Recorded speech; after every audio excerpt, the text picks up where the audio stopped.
नमस्कार साथियों, जय हिंद, वंदे मातरम। मैं मिस्टर टी.आर. नायक आप सभी का नायक आईएएस एकेडमी पर तहे दिल से हार्दिक स्वागत करता हूं, हार्दिक अभिनंदन करता हूं। तो प्यारे साथियों, आज हम एक नया टॉपिक शुरू करने जा रहे हैं। वो कौन सा है दोस्तों? राजस्थान के मंदिर आज के सेशन में हम लोग हैं जो कि पढ़ने वाले हैं। यानी आप अगर राजस्थान में आरपीएससी द्वारा जो आयोजित की गई परीक्षा, जैसे कि ग्रेड फर्स्ट है यानी स्कूल व्याख्याता की परीक्षा है, या फिर वरिष्ठ अध्यापक सीनियर जो टीचर होते हैं उसका जो फर्स्ट पेपर होता है जीके का, प्रथम प्रश्न पत्र के लिए हम लोग ने जो सीरीज शुरू की है उसके अंदर साथियों हमारा ये आखिरी जो टॉपिक रहेगा राजस्थान के मंदिर। उसके बाद में हमारे जो आर्ट एंड कल्चर के जो भी टॉपिक थे, आपके फर्स्ट ग्रेड और सेकंड ग्रेड का फर्स्ट पेपर के अंदर जो सिलेबस था उनके अनुसार हम लोगों ने ये एक सीरीज शुरू की थी, जिसमें आर्ट एंड कल्चर के सारे टॉपिक कंप्लीट हम लोगों ने कर दिए, सिवाय मंदिर के, जो ये हम लोग है जो कि आज पूरा पढ़ लेंगे। उसके बाद में कोई नया टॉपिक शुरू करेंगे और सिलेबस के अकॉर्डिंग आप सभी के लिए है जो कि मैं अच्छे से आपको मेहनत करवाऊंगा, और मैं भी आपके लिए साथ में है जो कि मेहनत करके आप सभी के लिए अच्छे से मटेरियल देता रहता हूँ। और ख़ास तौर से इसमें ये बात है कि आप कहीं से भी तैयारी करते हैं तो आपको क्या करना है, एक तो धैर्य रखना है कि बस क्लासें आती रहेगी, और दूसरी बात आपको विश्वास रखना है। किसी भी टीचर से पढ़ते हैं तो आपको ये तो पता ही है कि ऐसे कोई टीचर नहीं पढ़ाता है कि जब उसको अनुभव नहीं होता है, जब उसको ज्ञान नहीं होता है, तो ऐसे कोई भी बोर्ड पे आके खड़ा नहीं होता है। उसके पास में जोश और जुनून होता है। उससे पहले जोश और जुनून तभी होगा जब उसको कुछ आता हो। आता हो का मतलब ये है कि उसके पास अनुभव हो, उसको पढ़ाना आ रहा है। ऐसे तो कोई है नहीं कि बस रट के आ गया, या फिर कि कई ऐसे होते हम कह सकते हैं कि सामने लगा दिया और पढ़ाने लग गए। ऐसा कुछ नहीं है। और मैं आपको गारंटी दिला सकता हूं कि जो भी हम लोगों ने पढ़ा है, फिर पेपर होने के बाद में आप उसमें मिला लेना कि आपका एक भी प्रश्न अगर बाहर चला जाए तो 95% आपकी गारंटी, हमारी ये गारंटी रहेगी कि आपका एक भी प्रश्न बाहर नहीं जाएगा। जैसे 100 प्रश्न है तो हमारा से बिल्कुल निःशुल्क क्लासें रहेगी। आप सभी अच्छे से क्लासें ले सकते हैं, और हम कह सकते हैं अच्छे से नोट्स बना सकते हैं। उसके बाद में उनको अच्छे से, मतलब की पॉइंट वगैरह बनाने की जरूरत नहीं है। अच्छे से मैं नोट्स आपको साथ साथ जो लिखवाते रहूँगा वो आप अच्छे से अपने साथ में है जो कि नोटबुक में उसको नोट करते रहना है। और उसके बाद में बात करते हैं, यानी आपका एक भी प्रश्न बाहर नहीं जाने वाला है। 100 प्रश्न है तो उसमें 95% जो मटेरियल है वो अपने नोट्स से ही रहेगा, अपनी क्लासेस से रहेगा। बाहर से कोई, हम कह सकते हैं जो अपवाद होते हैं, 5-4 प्रश्न बाहर से आ सकते हैं। बाकी 100 से जो भी हम कह सकते हैं 100 में 95%, 96 हो सकता है, लेकिन 94 नहीं होगा, इतना मैं आपको गारंटी दिला सकता हूं। बाकी आप पीछे जो भी पेपर हुए हैं, गत वर्षों के जो भी पेपर है, उनके अंदर आप मिलान कर सकते हैं अपने स्टडी मटेरियल से कि भाई इसके अंदर से कितना प्रश्न है जो कि इसी से रिलेटेड है जो कि पूछा गया, यानी इस मटेरियल से मैच कर रहा है, या फिर उससे आगे कौन से प्रश्न बन सकते हैं। उन सभी तमाम जो भी प्रश्न हैं उन सभी के बारे में हम लोग है जो कि अपने इस सेशन में बातें करते हैं। ठीक है, तो आज हम पढ़ेंगे मंदिर स्थापत्य, यानी राजस्थान के जो मंदिर है। वैसे तो हम लोगों ने त्योहार व जो मेले पढ़े थे उसके अंदर कई सारे जो मंदिरों के बारे में चर्चा की थी, लेकिन कई सारे जो हम कह सकते हैं मंदिरों की जो शैलियां हैं, कौन कौन सी शैली के अंदर, यानी राजस्थान के अंदर कौन सी शैली के जो मंदिर है वो प्रचलित है या फिर प्रसिद्ध है। ठीक है, तो उसके अंदर उन सभी के बारे में बात करेंगे, और भारत के अंदर है जो कि किन किन शैलियों के अंदर मंदिरों को बनाया जाता है, तो इन सभी के बारे में हम लोग हैं जो कि आज के सेशन में बातें करने वाले हैं।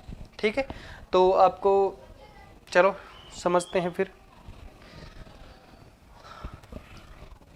अच्छे से समझते रहना। सबसे पहले क्या होता है कि आपको नोट्स लिखने से पहले क्या होता है कि जो भी टॉपिक मैं आपको पढ़ाता हूँ उसको समझने की कोशिश करिए। जहाँ भी आपको समझ में नहीं आता है तो आप मुझे एक बार पूछे, 2 बार पूछे, आपको जितना मन हो तब तक पूछे, लेकिन वो समझ में आपको आना जरूरी होता है। समझाना मेरा काम है, बाकी समझना काम किसका है?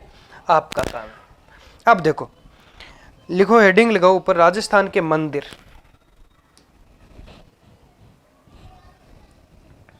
क्या लगाएंगे? राजस्थान के मंदिर।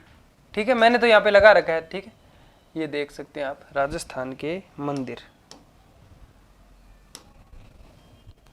मैं तो ऐसे कर दूंगा, आप हेडिंग लगाओ राजस्थान के मंदिर। ठीक है, फिर पढ़ते हैं इसके बारे में, थोड़ा समझने की कोशिश करते हैं।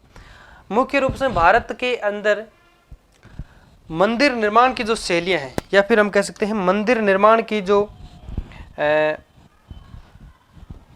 मंदिर निर्माण की शैलियां, मंदिर बनाने की हम कह सकते हैं शैलियां जो, वो कितनी है,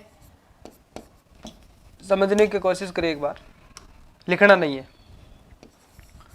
भारत में मंदिर निर्माण की जो शैलियां हैं वो कितनी है, मंदिर निर्माण शैलियां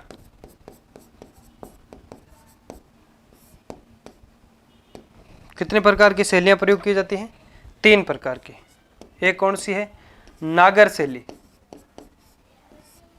नागर शैली, इसका प्रचलन हमें कहाँ देखने को मिलता है, राजस्थान के अंदर। और दूसरी द्रविड़ शैली, कौन सी आती है, द्रविड़ शैली। मैं अच्छे से आपको जो छाया चित्र भी इन सभी का लेकर के आया हूँ कि इस शैली के अंदर जो मंदिर बनाए जाते हैं वो किस प्रकार से बनाए जाते हैं, देखने में कैसे होते हैं, इन सभी के बारे में बात करूंगा। और यहाँ से डायरेक्ट प्रश्न कई बार है जो कि पूछे जाते हैं, आपका एक भी प्रश्न गलत नहीं होने दूंगा, ये मेरी गारंटी है।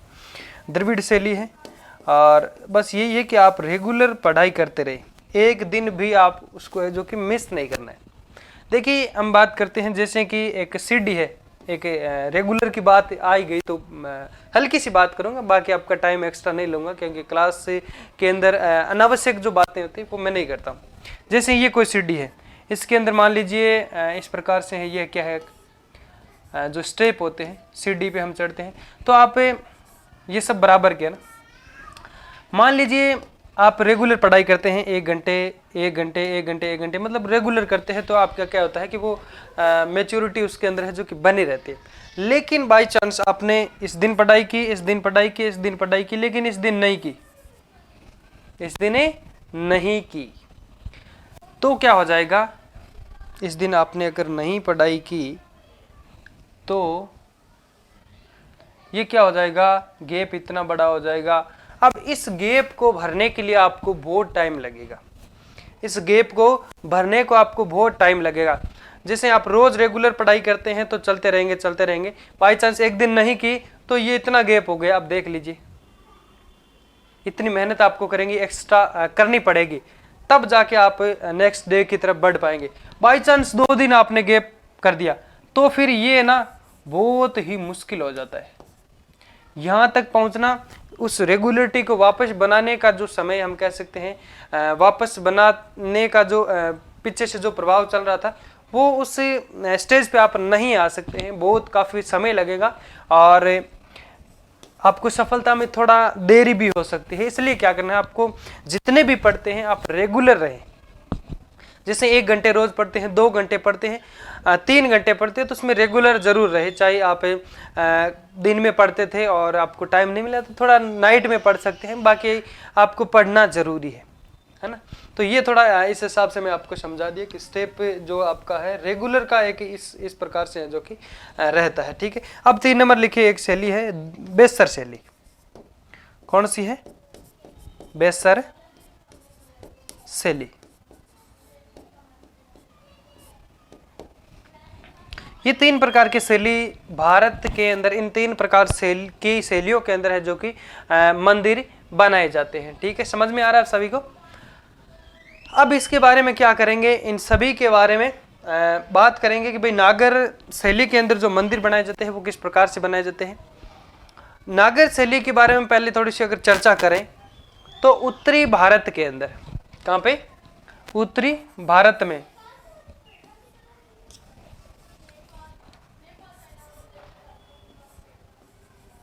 जो भी है ना, यह अपना राजस्थान हो गया, तो उत्तरी भारत के अंदर है जो कि हम कह सकते हैं किस शैली का प्रयोग किया जाता है, नागर शैली का। उत्तरी भारत में जो मंदिर निर्माण की शैली है जो कौन सी है, नागर शैली। तो मुख्यतः ये कहाँ पे हम कह सकते हैं बनाई जाती है, ये जो मंदिर है नागर शैली के मंदिर है उत्तर भारत के अंदर कहाँ पे देखने को मिलते हैं, हिमालय और विंध्याचल के बीच में हमें देखने को मिलता है। कहाँ पे देखने को मिलता है, इस शैली के जो मंदिर है वो कहाँ देखने को मिलते हैं,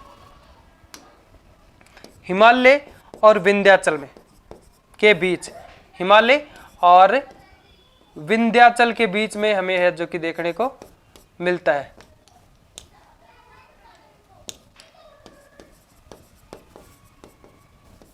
विंध्याचल के बीच इस शैली का प्रभाव देखने को मिलता है। किस भारत के अंदर? उत्तरी भारत के अंदर ना, ऊपर की तरफ हम कह सकते हैं मैप के अंदर। और उसके बाद में बात आता है कि एक विद्वान था जिसका नाम था पर्सी ब्राउन। क्या नाम था? पर्सी ब्राउन। पर्सी ब्राउन नामक का एक विद्वान था, पर्सी ब्राउन नामक विद्वान, उसने नागर शैली को उत्तर भारत की हम कह सकते हैं आर्य शैली भी कहा था। नागर शैली को उत्तर भारत की आर्य शैली भी इसने है जो कि कहा था। इसने उत्तर भारत की क्या कहा था? आर्य शैली भी इसने है जो कि कहा था। इसलिए आपको इस विद्वान का भी नाम याद रखना है और वहां पे पूछ सकते हैं कि इनमें से कौन सी एक शैली है जिसका नाम या फिर जिसको आर्य शैली के नाम से भी जाना जाता है, तो वो कौन सी हो जाएगी? नागर शैली। ये किसने कहा था? पर्सी ब्राउन एक विद्वान था, उसने है जो कि कहा था। ठीक है। और फिर नागर शैली की जो विशेषताएं क्या है, पहले एक दो लाइन अगर आप लिखना चाहे तो अच्छे से लिख लीजिए।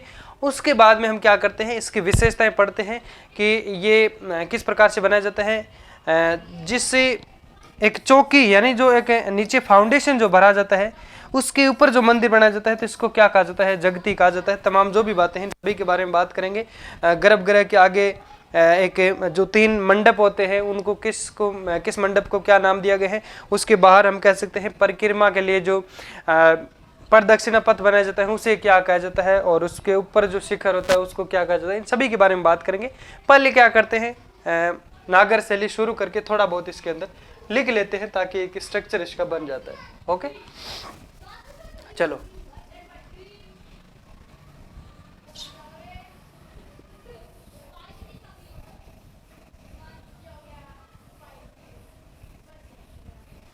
चलो लिखो। पहले लिखो, भारत में मंदिर निर्माण की शैलियों को 3 भागों में बांटा गया है। या फिर लिख सकते हैं कि भारत में मुख्यतः मंदिर बनाने की 3 शैलियां प्रयोग में ली जाती है। लिखिए, भारत में मंदिर बनाने की मुख्यतः 3 शैलियां प्रयोग में ली जाती है। भारत में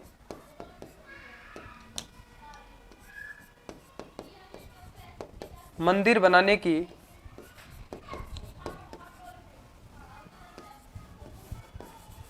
मुख्यतः 3 शैलियां, ऐसे भी लिख सकते हैं भारत में मुख्यतः मंदिर बनाने की 3 शैलियां, या फिर मुख्यतः 3 शैलियां प्रयोग में ली जाती है। 3 शैलियां प्रयोग में ली जाती है।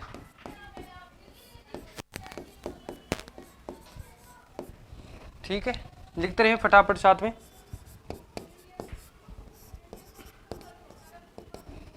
कौन कौन सी हैं, एक बार सीधा नाम भी लिख दीजिए आगे, तीनों का नाम भी लिख लेते हैं। कौन कौन सी हैं, 1 नंबर लगा के लिखें। नागर शैली, चलो यहां लिख देता हूं।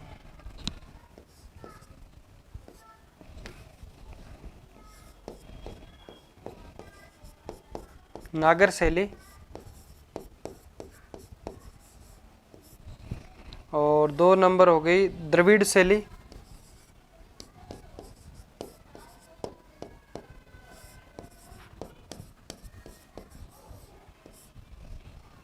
तीन नंबर हो गई, कौन सी हो गई? बेस्तर शैली।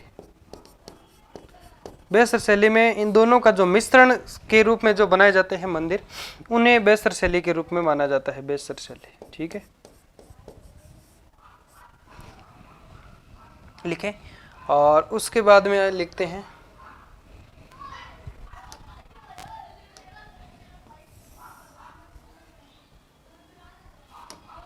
लिख दिया। फिर लिखे 1 नंबर लगा के नागर शैली।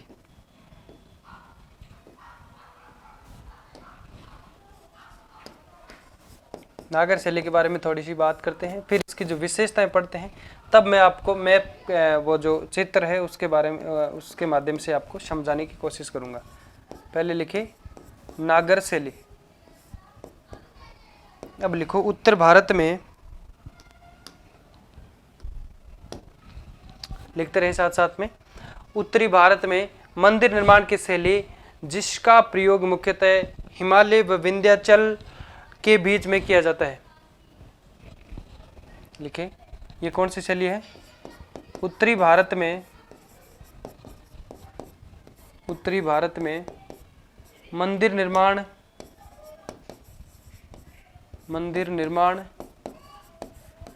प्रयोग में ली जाने वाली शैली, या फिर ऐसे लिख सकते हैं मंदिर बनाने के लिए प्रयोग में ली जाने वाली शैली।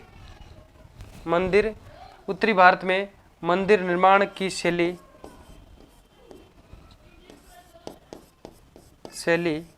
जिसका प्रयोग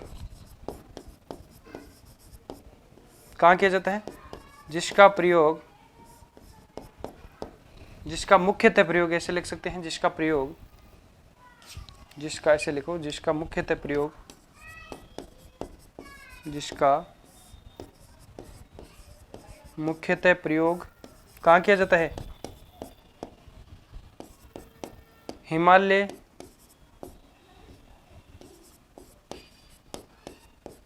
उत्तरी भारत में कहाँ पे? हिमालय व विंध्याचल के बीच किया जाता है। ऐसे भी लिख सकते हैं विंध्याचल और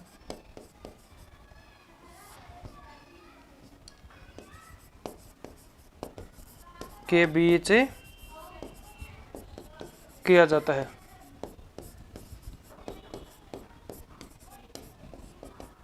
ठीक है,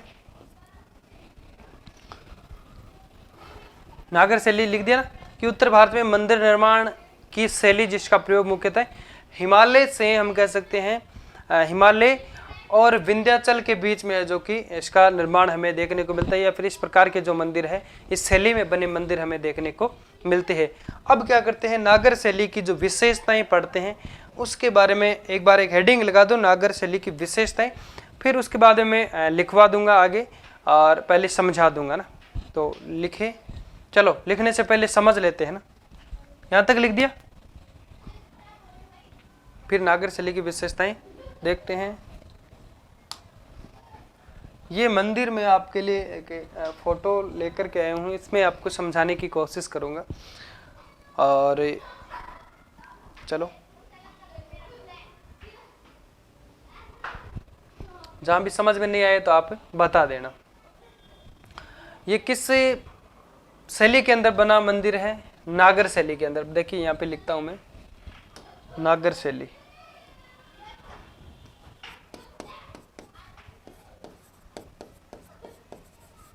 नागर शैली के मंदिरों की क्या है ये विशेषताएं? क्या क्या विशेषताएं होती है उसके अंदर? वैसे आगे लिखवा दूंगा मैं, एक बार समझने की कोशिश करें। ठीक है, देखिए वैसे मंदिर सेम है दोनों, है ना। इसको फ्रंट साइड है, ये साइड है। ठीक है, अब देखिए ये फ्रंट है, जो इसमें पहले मंदिर जहाँ पे बनाया जाता है उससे नीचे का जो फाउंडेशन तैयार किया जाता है, जो चौकी होती है इस प्रकार से, जैसे ये कोई चौकी है, इसके ऊपर जो मंदिर बनाया जाता है, तो ये जो चौकी है इसे क्या कहा जाता है? जगती कहा जाता है। इस पे लिख सकते हो, ये जो चौकी है इसे क्या कहा जाता है? जगती कहा जाता है। ठीक है, अच्छे से बनाऊंगा, धीरे धीरे पढ़ाऊंगा अच्छे से। ये जो हम कह सकते हैं फाउंडेशन जो होता है, जिसके ऊपर मंदिर बनाया जाता है, जिसे क्या कहा जाता है? जगती कहा जाता है। यानी ये क्या होता है? चबूतरा होता है। नीचे जो चबूतरा होता है और उस पर मंदिर बनाया जाता है, जिसे जगती कहा जाता है। और उसके अंदर यानी बीच में जो होता है यहाँ पे इस प्रकार से, ये 3 मंजिला है। इसके अंदर जो बीच में जहाँ पे मूर्ति स्थापित की जाती है, एक जो हम कह सकते हैं छोटा जो मंदिर होता है, एक भवन होता है छोटा, उसके अंदर जहाँ पे मूर्ति रखी जाती है जिसको क्या कहा जाता है, गर्भगृह कहा जाता है। ठीक है, अब लिखिए यहाँ पे, मूर्ति वाले स्थान को क्या कहा जाता है, गर्भगृह कहा जाता है, जहां पे मूर्ति रखी जाती है। मूर्ति स्थान, मूर्ति स्थान के बाहर जो बना भवन क्या कहलाता है, गर्भगृह कहलाता है। ठीक है,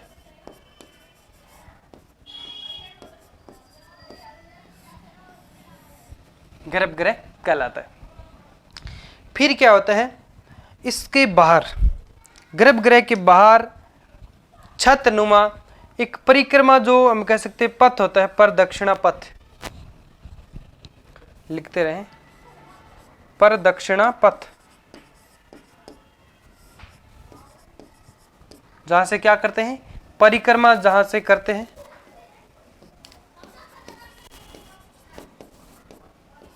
परिक्रमा जहां से करते हैं, तो वो क्या होता है कि उस गर्भगृह के बाहर होता है। और कैसा होता है, छतनुमा होता है। मेन बात ये याद रखना है, ये लिखने की जरूरत नहीं है कि परिक्रमा जो पथ होता है प्रदक्षिणा, ये याद करने की जरूरत नहीं है, नहीं मेरे को लिखने की जरूरत थी, लेकिन इसमें ये बात रखनी है याद कि ये छतनुमा होता है।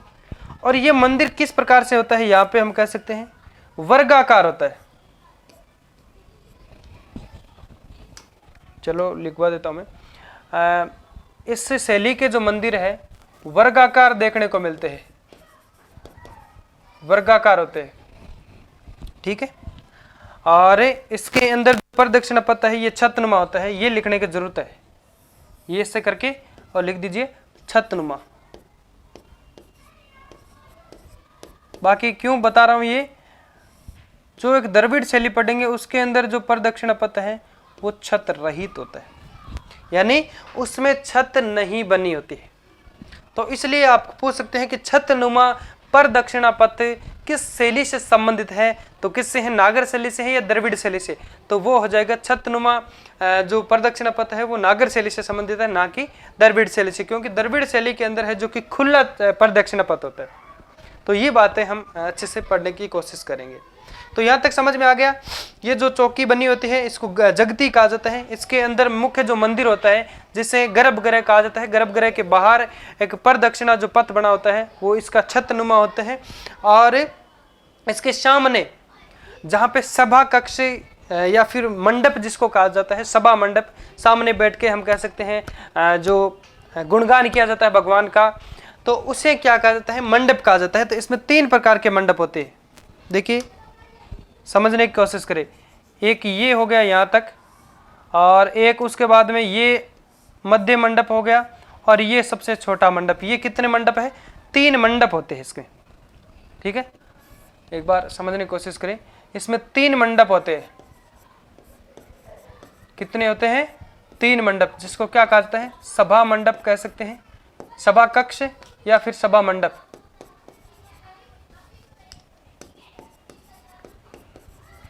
सभा कक्ष या सभा मंडप।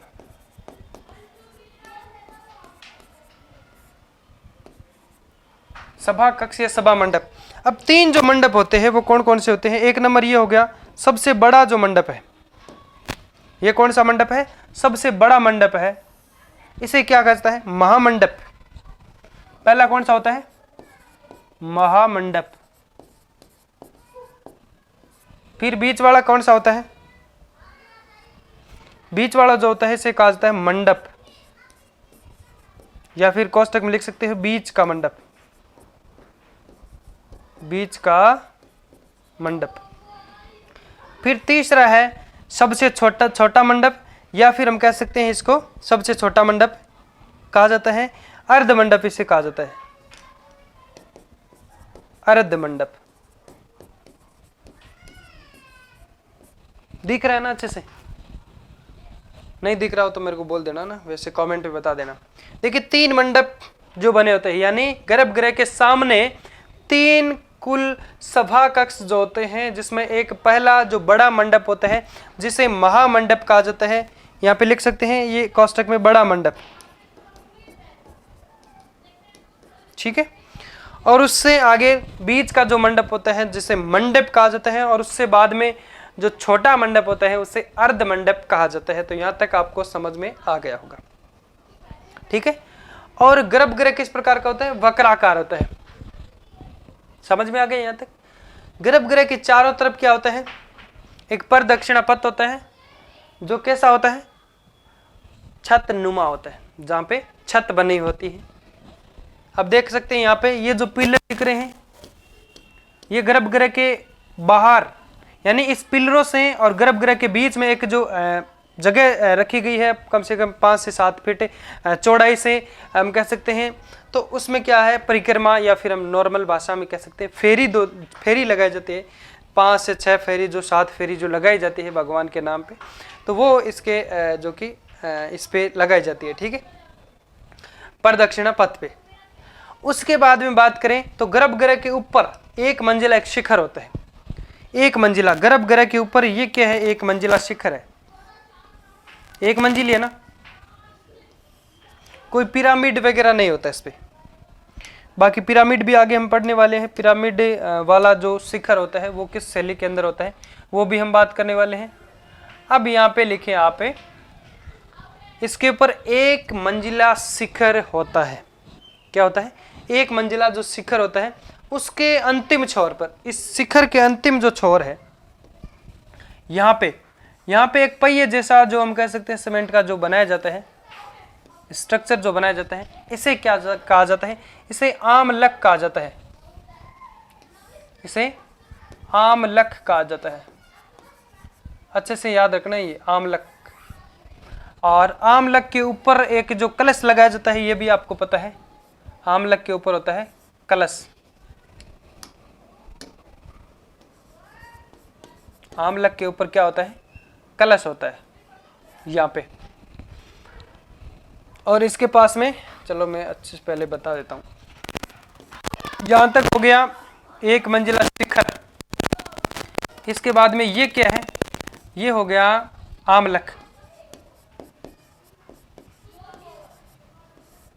फिर यहाँ पे ये हो गया कलश। फिर ये हो गई ध्वजा।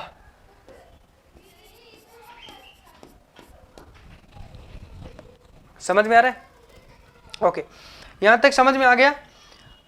फिर इसके बारे में हम बात करते हैं। इसकी जो विशेषताएं हैं वो इसी प्रकार से थी। और इसके अंदर है जो कि, यानी एक क्या हो गई? ध्वजा हो गई। एक बार फिर से समझा देता हूं। एक जो चबूतरा बनाया जाता है जिसके ऊपर यानी मंदिर बनाया जाता है, उस चबूतरे को जगती कहा जाता है, बस ये बात याद रखनी है। और चबूतरे पे जो मेन मंदिर होता है जहां पे मूर्ति स्थापित की जाती है, जिसको क्या कहा जाता है? गर्भगृह कहा जाता है। मूर्ति स्थान को गर्भगृह कहा जाता है, मूर्ति वाले जो भवन को। और इसके बाद एक चारों तरफ प्रदक्षिणा पथ होता है जो कि छत नुमा होता है। और गर्भगृह के ऊपर एक है जो कि एक मंजिला शिखर होता है, जिसे हम कह सकते हैं शिखर के जब पूरा होता है तो एक पहिए जैसी आकृति का एक हम कह सकते हैं बनाया जाता है। ये जो होता है यहाँ पे इस प्रकार से बनाया जाता है, देखिए राउंडिंग में ना। तो इसको क्या कहा जाता है? आमलक कहा जाता है। इसके ऊपर एक कलश होता है और इसके साइड में एक ध्वजा होती है, ये बात याद रखनी है। बाकी 3 गर्भगृह के आगे सभा कक्ष के रूप में 3 है जो कि मंडप होते हैं, महामंडप, बीच का मंडप और एक अर्ध मंडप। ये 3 इसके अंदर है जो कि मंडप हमें देखने को मिलते हैं। बस यही इसके अंदर है जो कि बात करने वाली थी।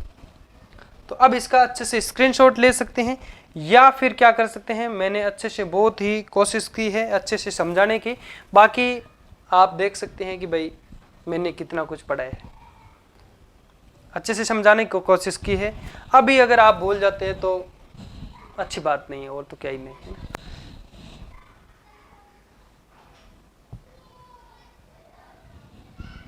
लिखिए फिर इसके बारे में।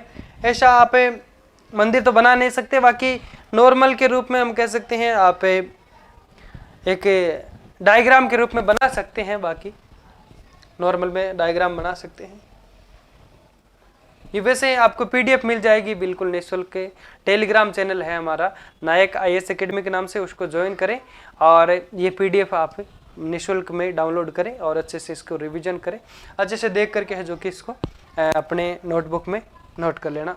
एक पेज की जगह छोड़ देना, इसमें पैरा छोड़ देना ना, एक पेज।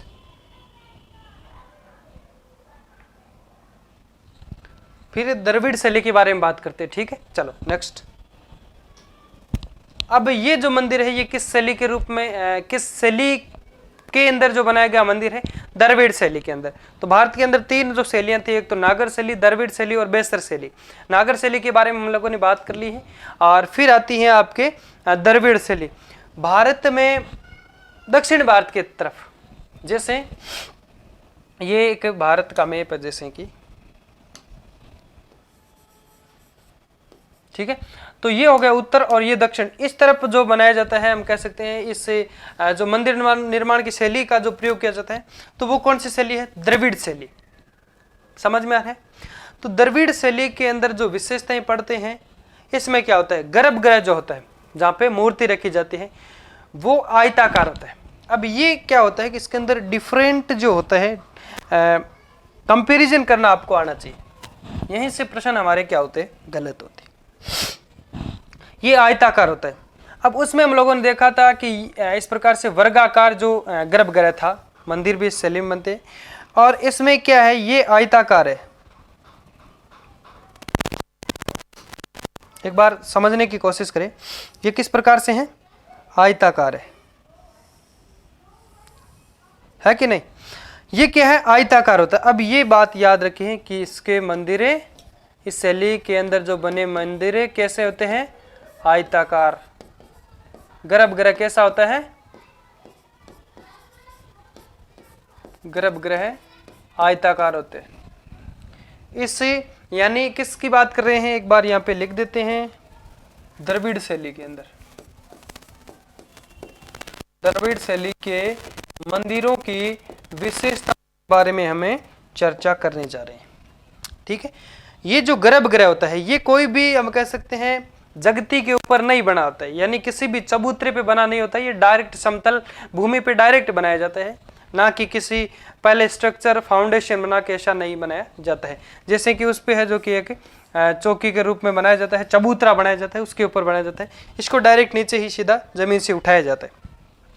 अब ये जो गर्भगृह होता है, इसके ऊपर क्या होता है? एक इस प्रकार से ये पिरामिड की आकृति में जो एक शिखर बनाया जाता है, पिरामिड की आकृति में जो शिखर बनाया जाता है, जिसे क्या कहा जाता है? जिसे आमलक कहा, विमान या फिर विमानन कहा जाता है। ये जो शिखर है, इसको क्या कहा जाता है? विमान या विमानन, विमान या विमानन कहा जाता है। किसको कहा जाता है? इसे हम कह सकते हैं पिरामिड को। इसे पिरामिड को क्या कहा जाता है?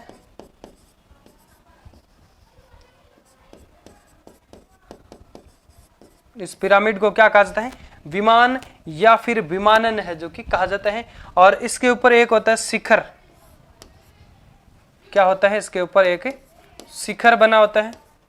अब मुख्य बात आपको याद है, अच्छे से कवर करने वाली बात आ गई यहाँ पे। वो कौन सी है? इसके बाहर, इस मंदिर के बाहर एक जो प्रदक्षिणा पथ बना होता है, वो इस प्रकार से यहाँ से देख सकते हैं आप। ये इसके बाहर होता है, ठीक है। गोल नहीं होता क्योंकि ये खुद आयताकार है, तो गोल कहां से होगा, है ना। तो ये इसमें है जो कि बाहर जो होता है वो इस प्रकार देख सकते हैं यहाँ पे। बिल्कुल ये जो इसका गर्भगृह है, ये गर्भगृह होगा। और ये इसका जो मंडप होता है, हम कह सकते हैं सभा मंडप, या फिर हम कह सकते हैं जो महामंडप है, सभा कक्ष। तो ये इससे थोड़ा हटके, क्योंकि इसके अंदर जो खुली जगह छोड़ी गई है, ये क्या है? यहाँ से ये फेरी देने वाला जो स्थान है, जिसे हम कह सकते हैं परिक्रमा,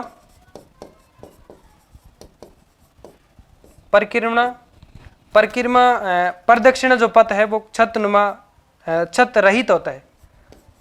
प्रदक्षिणा पथ छत रहित होता है। एक छत सहित होता है, एक छत रहित होता है, यानी छत नहीं होते, बस बात ये है मुख्य रूप से। या फिर सीधा लिख सकते हैं बिना छत का, सीधा सिंपल भाषा में लिख सकते हैं ताकि आपको अच्छे से समझ में आ जाए। यहाँ पे ऐसे लिख सकते हैं कि इस शैली के अंदर जो बने मंदिर, द्रविड़ शैली के अंदर बने मंदिर आयताकार होते हैं।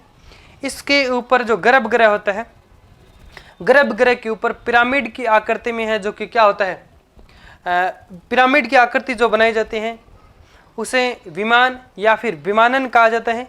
और उसके बाद में उसके ऊपर एक शिखर होता है और इस गर्भगृह के चारों तरफ जो फेरी लगाने का जो स्थान होता है, यानी हम कह सकते हैं जिसको प्रदक्षिणा पथ परिक्रमा जो की जाती है, वो स्थान जो है वो खुला होता है, छत रहित होता है।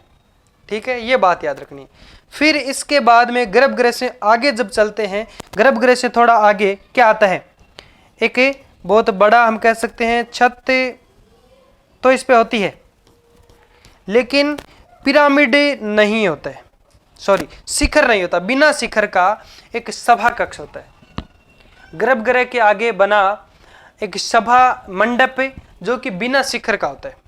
देखिए शिखर क्या होता है, एक तो जैसे ये कुछ बनाया है हम लोगों ने, और ये क्या है, ये एक जिसकी चोटी होती है तो वो शिखर हो गया।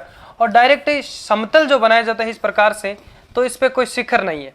तो क्या है कि इस गर्भगृह से आगे बना एक सभा मंडप जो बिना शिखर का है। तो ये बिल्कुल बिना शिखर का है, ये मंडप बिल्कुल बिना शिखर का है। तो इसमें लिख सकते हैं आप बिना शिखर का मंडप, या फिर शिखर रहित मंडप ऐसे लिख सकते हैं आप, शिखर रहित सभा मंडप। ठीक है, फिर उससे थोड़ा सा आगे चलते हैं तो क्या आता है, एक फ्लैग, एक झंडा आता है, हम कह सकते हैं यहाँ पे ध्वज आता है, ध्वज स्तंभ, यानी एक स्तंभ आता है ध्वज स्तंभ जिस पे ध्वज लगा होता है। क्या इसके बारे में लिखिए, नाम लिखिए। उससे आगे यानी सभा मंडप से आगे ध्वज स्तंभ आता है, और ध्वज स्तंभ से थोड़ा आगे चलते हैं तो एक बड़ा दरवाजा आता है। क्या आता है, एक बड़ा गेट आता है जिसे क्या कहा जाता है, गोपुरम कहा जाता है। जिसे क्या कहा जाता है, ये एक गेट आ गया भाई। किसके बाद में आता है, सबसे पहले गर्भगृह में आगे थोड़ी सी जगह जो परिक्रमा के लिए है, और उससे थोड़ा आगे चलते हैं तो एक मंडप आ जाता है, सभा मंडप। उससे थोड़ा आगे चलते हैं तो एक स्तंभ आ जाता है, कौन सा, ध्वज स्तंभ आ जाता है। उससे थोड़ा आगे चलते हैं तो एक बड़ा द्वार आता है जिसे गोपुरम कहा जाता है, जिसे क्या कहा जाता है, गोपुरम। समझ में आ रहा है क्या, ये कि बड़ा द्वार है, इसको गोपुरम कहा जाता है। तो ये मैं आशा करता हूं आपको किसी भी प्रकार की कोई दिक्कत परेशानी आपको नहीं हुई होगी, है ना, और अच्छे से समझ में आ गया होगा। जहां भी आपको दिक्कत है तो आप मुझे फिर से पूछ सकते हैं। और अब बात क्या करते हैं, नागर शैली के मंदिरों के बारे में हम लोगों ने जो स्ट्रक्चर जान लिया कि भाई इसकी जो विशेषताएं, किस प्रकार से मंदिर बनाए जाते हैं। द्रविड़ शैली के अंदर भी बात कर ली, और फिर आती है आपके बेसर शैली। अब बेसर शैली के अंदर आपको कुछ बातें याद नहीं रखना है, जिसमें नागर शैली और द्रविड़ शैली, इन दोनों की शैलियों का, इन दोनों की विशेषताओं को साथ में जोड़ करके उसमें जो प्रयोग किया जाता है, और उसे क्या कहा जाता है, बेसर शैली। अब ये बात करते हैं कि जो शैली, इन शैलियों के अंदर, तीनों शैलियों के अंदर मंदिर जो कहाँ बनाए जाते हैं। एक तो जैसे उत्तर भारत के अंदर मंदिर बनाए गए हैं, और कुछ मंदिर आपके दक्षिण भारत में है, कुछ मध्य भारत में। इन तीनों का जो प्रयोग है इन सभी के अंदर थोड़ा थोड़ा किया गया है। ठीक है, एक मिनट।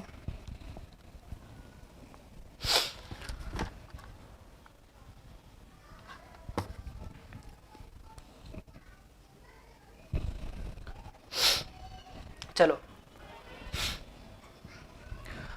तो इसके अंदर क्या है कि आपके दो शैलियों के बारे में बात कर ली, और तीसरा लिखिए आप, जो दोनों शैलियों के साथ में प्रयोग किया जाता है वो बेसर शैली कहलाते हैं, जिसमें अंदरूनी जो संरचना है, अंदर की संरचना या फिर आंतरिक संरचना कह सकते हैं, वो नागर शैली का प्रयोग किया गया है, और बाहरी संरचना में है जो कि किसका, द्रविड़ शैली का प्रयोग किया गया है। किसके अंदर, बेसर शैली के अंदर। ठीक है, तो यहाँ पे 2 नंबर के बारे में विशेषताएं हम लोगों ने जान ली, बाकी अब मैं आपको लिखवा दूंगा अच्छे से। और ये कौन सी विशेषताएं थी, 1 नंबर इस पे लिख देना।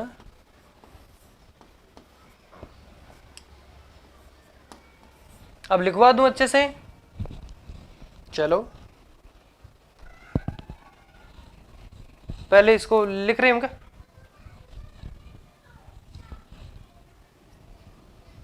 चलो अब हेडिंग लगाओ आप, नागर शैली की विशेषताएं।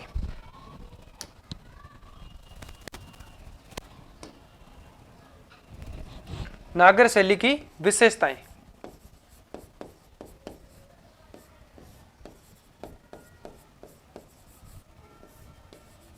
नागर शैली की विशेषताएं।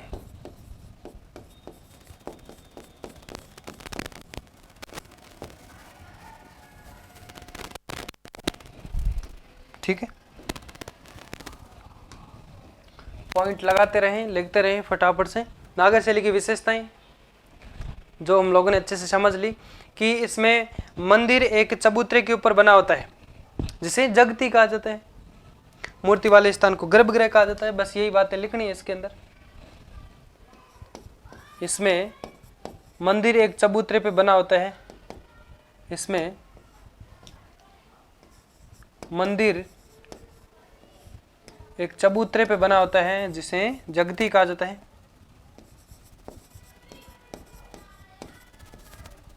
पर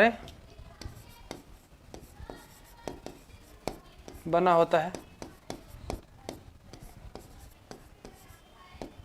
जिसे क्या कहा जाता है? जगती कहा जाता है।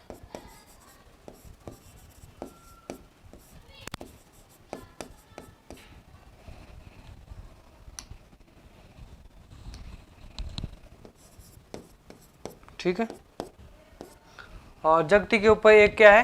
गर्भगृह, या फिर सीधा लिख सकते हैं मूर्ति वाले स्थान को क्या कहा जाता है? गर्भगृह कहा जाता है। लिखें, मूर्ति वाले स्थान को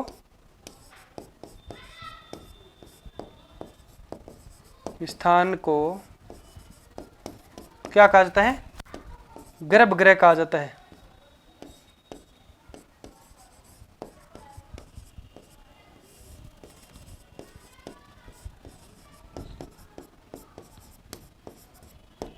मूर्ति वाले स्थान को क्या कहा जाता है? गर्भगृह कहा जाता है। गर्भगृह के बाहर एक प्रदक्षिण पथ बना होता है, लिखे, जो कि छतनुमा होता है। गर्भगृह के चारों तरफ एक परिक्रमा के लिए, फेरी लगाने के लिए प्रदक्षिणा पथ बना होता है जो कि मंदिर के अंदर होता है और छतनुमा होता है।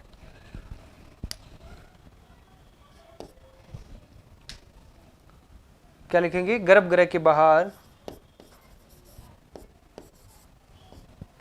गर्भगृह के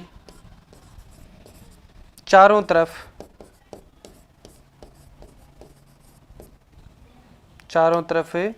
परिक्रमा के लिए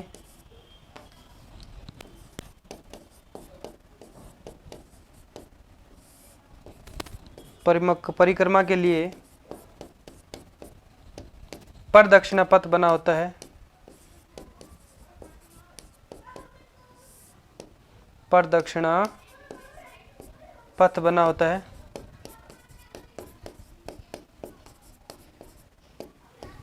जो मंदिर के अंदर होता है और छतनुमा होता है। जो मंदिर के अंदर छतनुमा होता है, ऐसे लिखे, जो मंदिर के अंदर, और द्रविड़ शैली में क्या होता है? मंदिर से बाहर, मंदिर के अंदर छतनुमा होता है।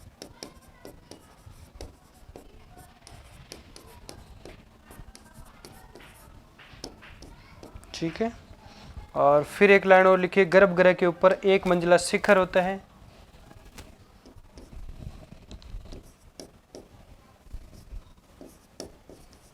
गर्भगृह के ऊपर एक मंजिला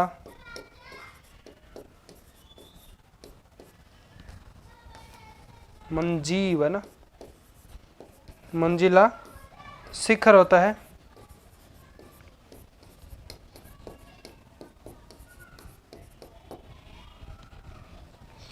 उस शिखर के समाप्त पॉइंट पे, समाप्त बिंदु थे, या फिर लिख सकते सीधा कि शिखर जहाँ पे समाप्त होता है वहाँ पे क्या होता है? एक पहिए जैसी आकृति होती है जिससे क्या कहा जाता है? आमलक कहा जाता है। पहले यहाँ तक लिखें, फिर आगे पढ़ते हैं।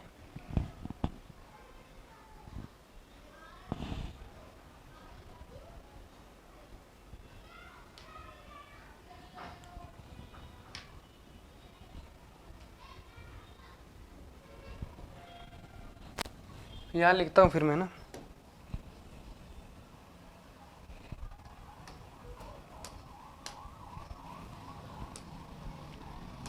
चलो आगे लिख देता हूँ फिर। ये देखिए यहाँ तक इस लाइन को साथ में जोड़ना है आपको। गर्भगृह के ऊपर एक मंजिला शिखर होता है। शिखर के समाप्त होने पर, इसे लिखिए यहाँ पे, शिखर के समाप्त होने पर, शिखर के समाप्त होने पर,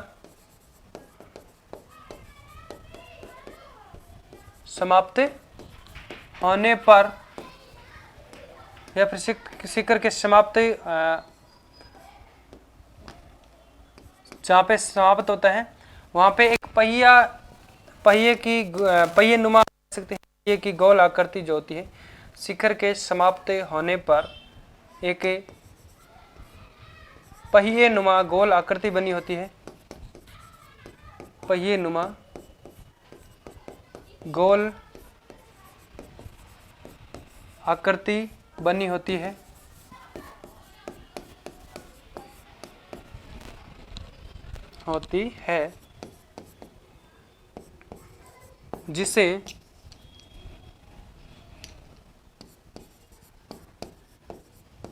जिसे क्या कहा जाता है, आमलक कहा जाता है।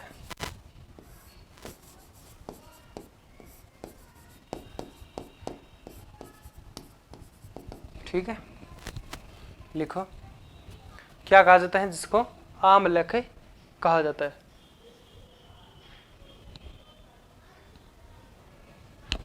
फिर लिखो आमलक के ऊपर एक कलश बना होता है। आमलक के ऊपर एक कलश बना होता है जो मंदिर का क्या है, सबसे ऊंचा स्थान होता है।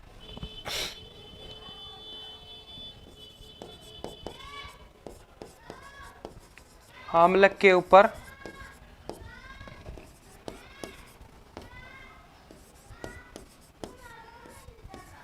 एक एक कलश बना होता है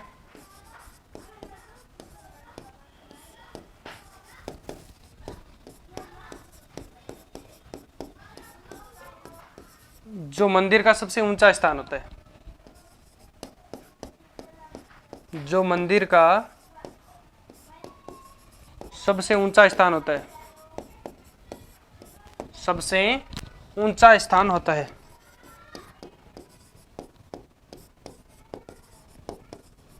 स्थान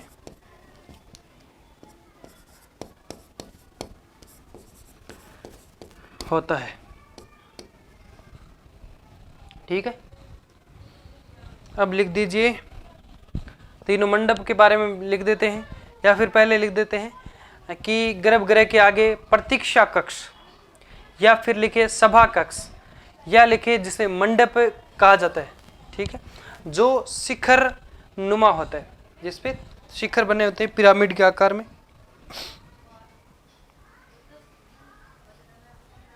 ठीक है, लिखें गर्भगृह के आगे,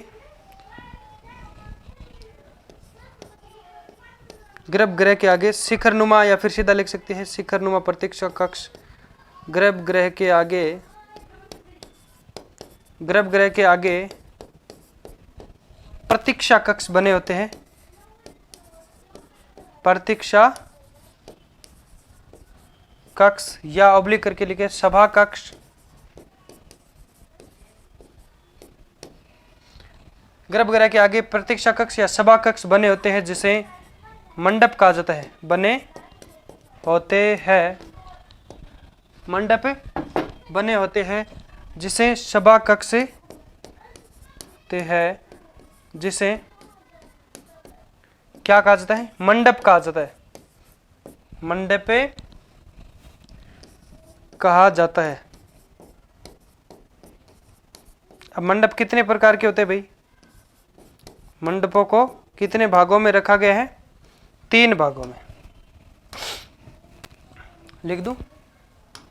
3 भागों में मंडप को रखा गया है। अब वो कौन कौन से 3 भाग अभी लिखे? तीनों भागों का नाम लिख दीजिए। पहला 1 नंबर, आगे लिख देता हूं ना, इसको लिख दीजिए पहले अच्छे से। मंडपों को तीन भागों में विभक्त किया गया है, महामंडप, मंडप और अर्धमंडप।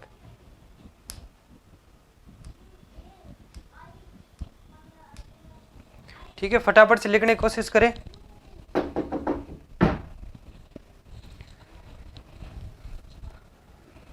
ठीक है, चलो अब लिखो, मंडपों को तीन भागों में बांटा गया है, या फिर मंडपों को तीन भागों में विभक्त किया गया है। कैसे लिख सकते हैं आप? इन मंडपों को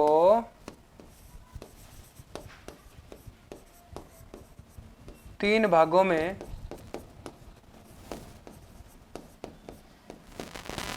विभक्त किया गया है।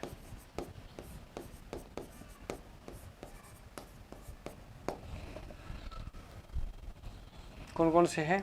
1 नंबर लगाओ, 2 नंबर और 3 नंबर। महामंडप,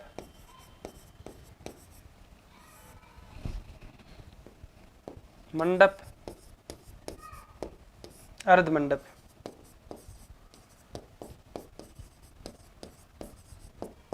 कोष्टक में लिख दीजिए सबसे बड़ा मंडप। पूछ सकते हैं नागर शैली में बने, नागर शैली के मंदिरों में बने सबसे बड़े मंडप को क्या कहा जाता है? फिर कंफ्यूज नहीं होना, सबसे बड़ा है तो वो महामंडप है। या बीच के मंडप को क्या कहा जाता है? सीधा मंडप नाम। ऑप्शन वहां पे तीनों आ जाएंगे, तो आपको सही करना है ना अपने हिसाब से। या फिर एक आ जाएगा उपयुक्त में से कोई नहीं, या फिर तीनों, ऐसे लिख सकते हैं ना। सबसे बड़ा मंडप,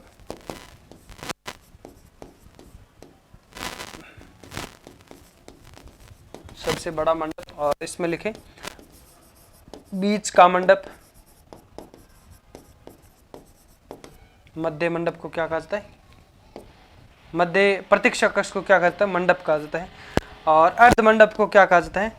सबसे छोटा मंडप। ऐसे लिखे, सबसे छोटा मंडप को क्या कहा जाता है? अर्ध मंडप कहा जाता है।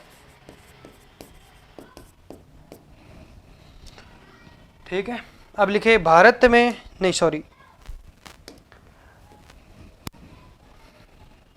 अधिकतर जो मंदिरों का निर्माण के जो शैली है राजस्थान में, आपके अधिकांश तो जो मंदिर निर्माण की शैली कौन सी का प्रयोग किया गया है? नागर शैली का प्रयोग किया गया है। तो एक लाइन ये भी लिखे कि राजस्थान के अंदर अधिकांश मंदिरों का जो निर्माण है वो नागर शैली में किया गया है, या फिर ऐसे लिख सकते हैं कि नागर शैली में देखने को मिलता है। राजस्थान में अधिकांशतः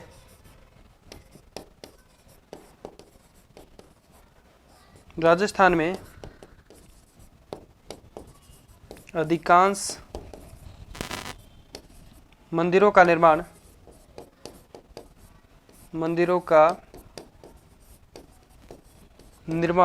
किस शैली में देखने को मिलता है?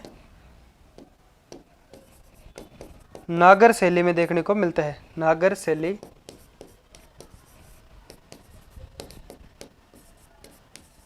में देखने को मिलता है।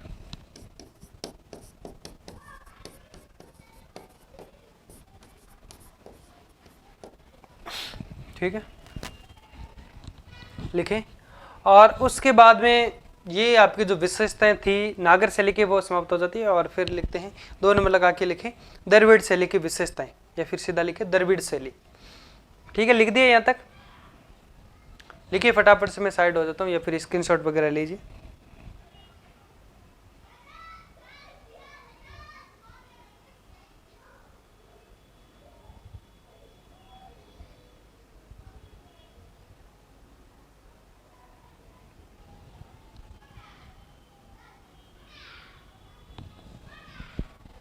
चलो फिर लिखो 2 नंबर पे द्रविड़ शैली।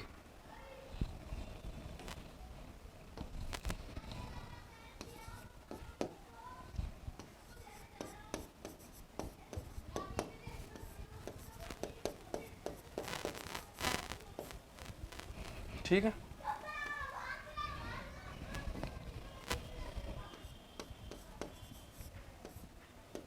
द्रविड़ शैली, इसकी विशेषताएं लिखें। एक लाइन डायरेक्ट लिख दीजिए कि दक्षिण भारत में मंदिर निर्माण की शैली, जिसको द्रविड़ शैली कहा जाता है, मतलब यहाँ पे लिख दीजिए दक्षिण भारत में मंदिर निर्माण की शैली, ये दक्षिण भारत में मंदिर निर्माण की शैली है। दक्षिण भारत में मंदिर निर्माण की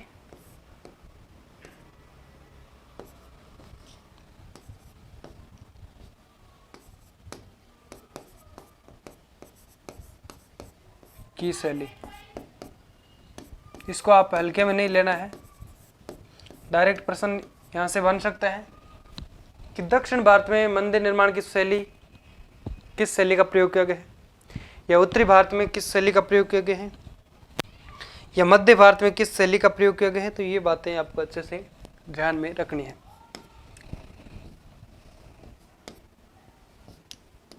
ठीक है, अब लिखिए आप विशेषताएं।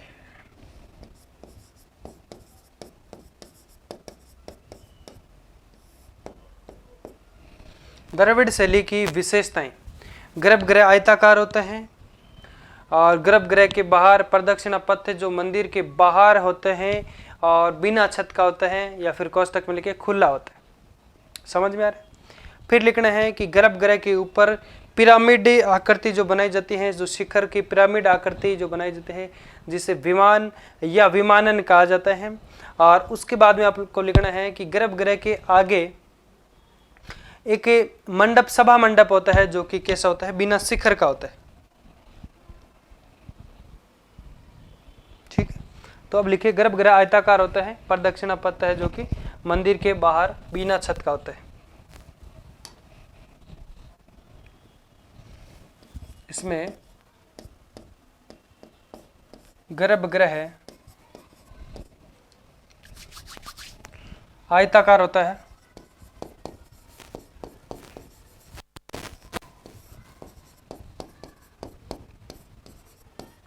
गर्भगृह आयताकार होता है।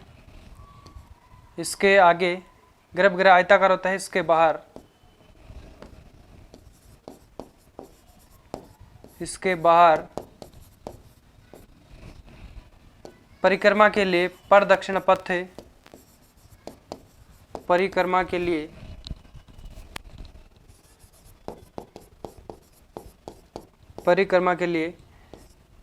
प्रदक्षिण पथ होता है।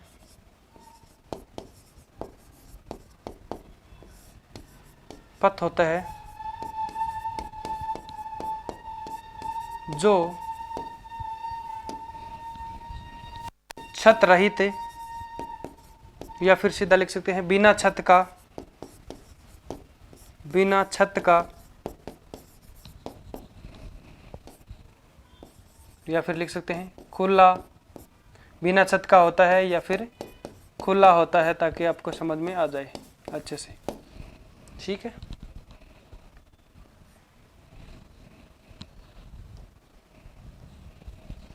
प्रदक्षिणा पथ जो होता है बिना छत का होता है, खुला होता है। ठीक है, फिर लेके आप इसके बाद में कि गर्भगृह के ऊपर पिरामिड जो बने होते हैं, जिसे विमान या फिर विमानन कहा जाता है। फिर लिखे यहाँ पे गर्भगृह के ऊपर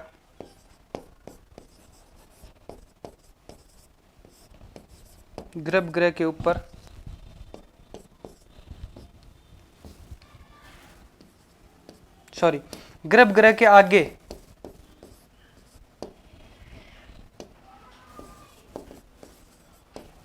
सभा मंडप होता है, जो बिना शिखर का होता है।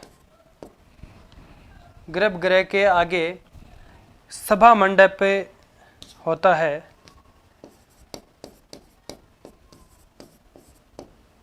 जो क्या होता है, बिना शिखर का होता है। मैंने पहले कुछ और तो नहीं बोल दिया था, बिना शिखर का होता है।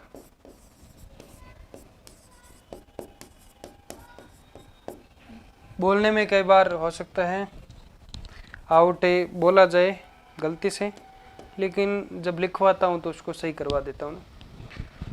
गर्भगृह के आगे सभा मंडप जो होता है, प्रतीक्षा कक्ष, वो बिना शिखर का होता है। ठीक है, तो ये लिखिए, यानी गर्भगृह के ऊपर, सॉरी, ये तो गर्भगृह के आगे जो होता है सभा मंडप होता है जो बिना शिखर का होता है, और गर्भगृह के ऊपर जो पिरामिड आकृति होती है जिसे क्या कहता है, विमान या फिर विमानन कहा जाता है, वो लाइन इसके बाद में लिख देते हैं। यानी गर्भगृह के ऊपर, जो मैंने पहले वो लाइन बोली थी लिख दी है ना, सॉरी ऐसा कैसे हो गया। और क्या होता है, लिखिए गर्भगृह के ऊपर, वो कोई दिक्कत नहीं है वैसे तो,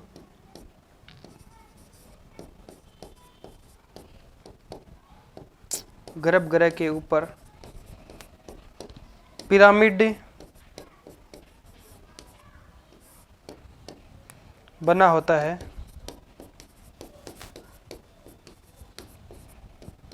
जिसे क्या कहा जाता है, जिसे विमान या विमानन कहा जाता है।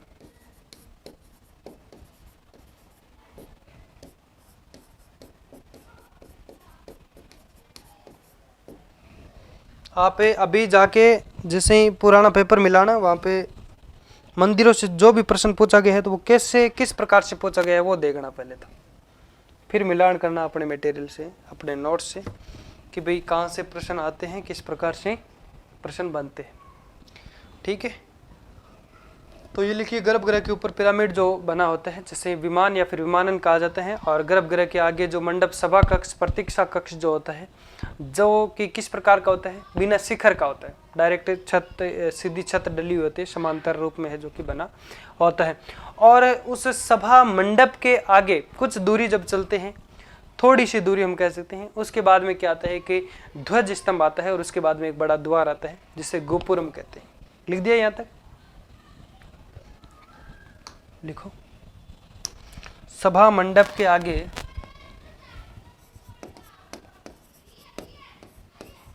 सभा मंडप की कुछ दूरी पर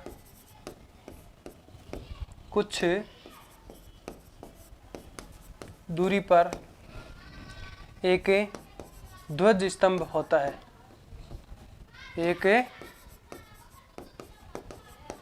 ध्वज स्तंभ होता है। फिर एक लाइन और लिखे, ध्वज स्तंभ के आगे एक बड़ा द्वार होता है, यानी ध्वज स्तंभ होता है जिसपे ध्वज लगा होता है, सीधा लिख सकते हैं, कोई दिक्कत नहीं है, ध्वज स्तंभ होता है। और ध्वज स्तंभ की कुछ दूरी पर एक विशाल द्वार जो बना होता है जिसे गोपुरम कहा जाता है। आप अपनी साधारण भाषा में लिख सकते हैं, कोई दिक्कत वाली बात इसके अंदर है नहीं। ध्वज स्तंभ के आगे, ध्वज स्तंभ से कुछ दूरी पर, ध्वज स्तंभ से कुछ दूरी पर क्या होता है, एक विशाल द्वार होता है, द्वार होता है जिसे क्या कहा जाता है, जिसे गोपुरम कहा जाता है, गोपुरम कहा जाता है। ठीक है, अब क्या करना है आपको, अब द्रविड़ शैली के अंदर जो राजस्थान के अंदर कौन कौन से मंदिर कहाँ देखने को मिलते हैं वो थोड़ी सी बात कर लेते हैं। जैसे एक तो चोपड़ा मंदिर है, धौलपुर के अंदर है, जो कि इस द्रविड़ शैली का सबसे प्राचीन और प्रथम मंदिर माना जाता है। फिर आता है एक रंगनाथ मंदिर जो कि पुष्कर के अंदर है, एक तिरुपति बालाजी जो मंदिर है, वेंकटेश मंदिर, वेंकटेश्वर भी कहते हैं, वो सुजानगढ़ के अंदर है ना। तो इन सभी के बारे में बात कर लेते हैं पहले।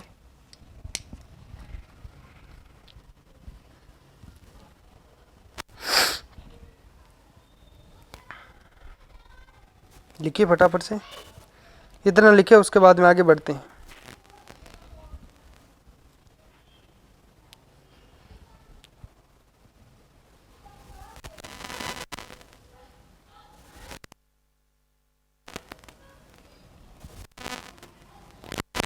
समझ में तो आ रहा है ना अच्छे से? बता देना कमेंट बॉक्स में, जहाँ भी समझ में नहीं आए मैं दोबारा समझाने की कोशिश करूँगा, क्योंकि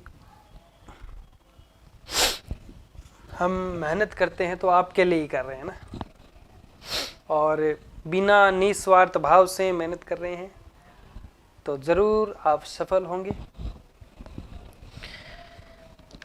अब लिखें आप, राजस्थान में द्रविड़ शैली में बने राजस्थान के अंदर मंदिर जो भी बने हैं उनके बारे में बात करते हैं। द्रविड़ शैली के राजस्थान में मंदिर लिखे, द्रविड़ शैली के राजस्थान में मंदिर।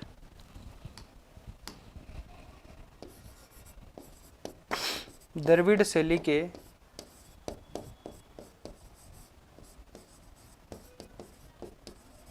राजस्थान में मंदिर।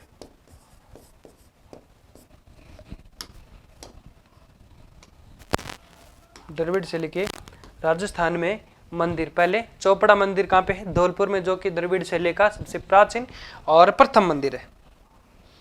लिखे चोपड़ा मंदिर धौलपुर, यहाँ पे लिख देता हूँ, 1 नंबर लगा के लिखे, 2-3 लिखना है इसके अंदर। चोपड़ा मंदिर कहाँ पे? ये धौलपुर के अंदर। फिर आगे लिखे द्रविड़ शैली का, द्रविड़ शैली का सबसे प्राचीन, द्रविड़ शैली का सबसे प्राचीन वह प्रथम मंदिर है, वह प्रथम मंदिर है। ठीक है। और फिर 2 नंबर लगा के लिखिए आप, पुष्कर वाला जो मंदिर है ना, कौन सा है?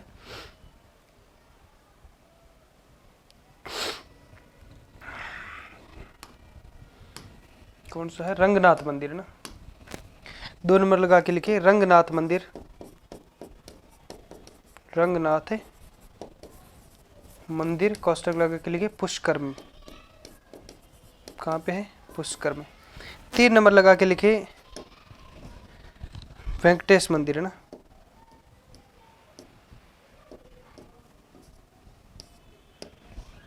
तीन नंबर लगा के लिखे तिरुपति बालाजी वेंकटेश सुजानगढ़ है ना।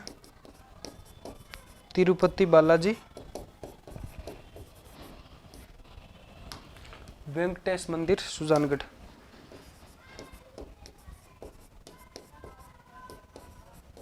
इसको वेंकटेश्वर भी कहा जाता है, वेंकटेश्वर मंदिर, विश्व प्रसिद्ध है ये मंदिर सुजानगढ़।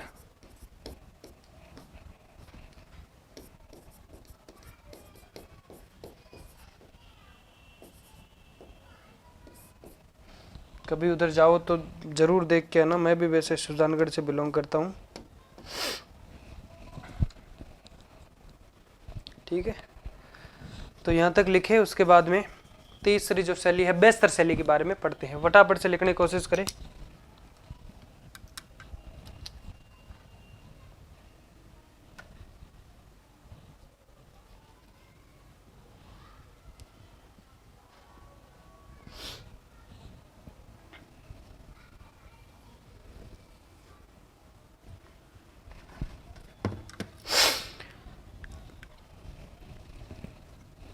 लिख दिया गया। चलो अब 3 नंबर लगा के लिखे बेस्तर शैली।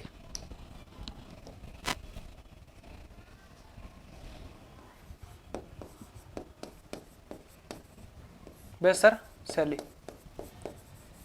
अब इसके अंदर लिखे तथ्य यानी बात करते हैं बेस्तर शैली क्या होती है, यानी जिसमें नागर शैली और द्रविड़ शैली, यानी ये शैली कहाँ की प्रसिद्ध है, यानी इसके जो मंदिर कहाँ देखने को मिलते हैं? मध्य भारत के अंदर। यानी ये शैली मध्य भारत में प्रयोग ली जाती है, जिसके अंदर या फिर ऐसे लग सकते हैं जो नागर और द्रविड़ शैली का मिश्रित रूप मानी जाती है, जिसमें आंतरिक संरचना नागर शैली की और बाहरी संरचना है जो कि द्रविड़ शैली में बनी होती है। तो लिखिए ये शैली मध्य भारत की शैली है या फिर मध्य भारत में प्रयोग में ली जाती है। लिख सकते हैं डायरेक्ट, यह शैली या इस शैली का प्रयोग ऐसे लिख सकते हैं, यह शैली मध्य भारत में प्रयोग ली जाती है, मध्य भारत में प्रयोग ली जाती है।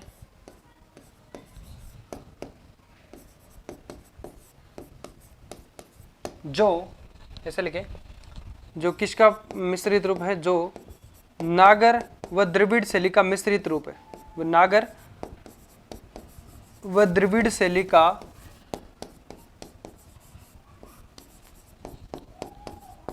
मिश्रित रूप है या फिर रूप माना जाता है, शैली के रूप मानी जाती है। ठीक है, जिसमें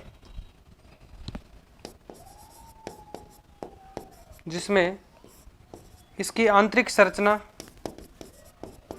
इसकी आंतरिक का मतलब अंदर की संरचना किस शैली में बनी होती है, जिसमें इसकी आंतरिक संरचना नागर शैली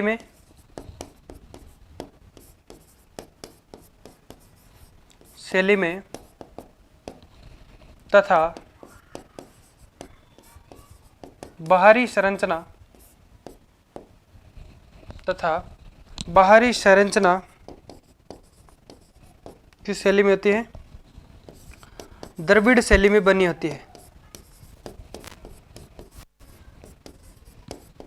द्रविड़ शैली में बनी होती है। फिर इसके मंदिर लिखते हैं, आशापुरा वाला मंदिर इस शैली का क्या है, प्रमुख मंदिर माना जाता है। नाडोल पाली, आशापुरा माता मंदिर जो है पाली के अंदर, उसका जो संरचना है वो कैसी है, बेस्तर शैली के अंदर निर्माण उसका किया गया है। लिखे जैसे आशापुरा माता मंदिर नाडोल पाली, जैसे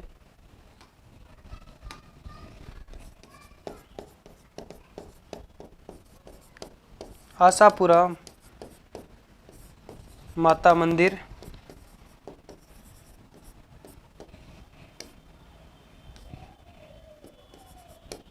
नाडोल, कहाँ पे, पाली में।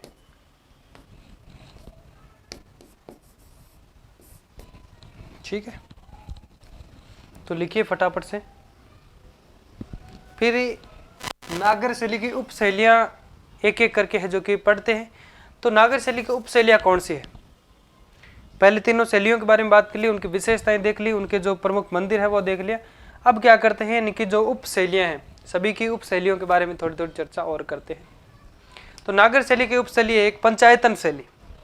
पंचायतन का मतलब क्या होता है, जिसमें 5 मंदिर बने होते हैं, एक महामंदिर होता है और 4 उसके सहायक मंदिर होते हैं, उनके बारे में भी अच्छे से बात करते हैं। जिसमें विष्णु का जो मुख्य मंदिर होता है, बाकी एक गणेश जी का होता है, एक शिव जी का होता है, एक सूर्य भगवान का होता है और एक शक्ति यानी किसी देवी का जो मंदिर बना होता है। इन चारों यानी 5 जो मंदिर होते हैं इसी शैली को, या फिर हम कह सकते हैं इस तो इस शैली को है जो कि क्या पंचायतन शैली कहा जाता है या फिर पंचायतन कहा जाता है। इन 5 मंदिरों के समूह को पंचायतन कहा जाता है। और इसमें जो मुख्य मंदिर वो किसका होता है, भगवान विष्णु का होता है, बाकी एक शिव का और एक होता है सूर्य भगवान का, एक देवी का होता है, एक गणेश जी का होता है और मेन विष्णु का। ये 5 मंदिर इसके अंदर होते हैं। तो लिखते हैं, फिर राजस्थान के मंदिर पढ़ते हैं इसी के अंदर ना। चलो लिखिए नागर शैली की उप शैलियां।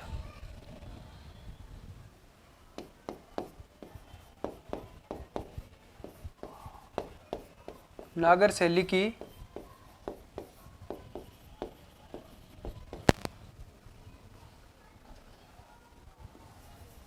उप शैलियां।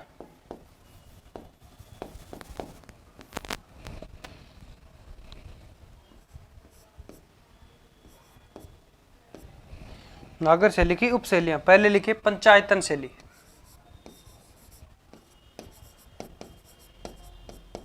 पंचायतन शैली,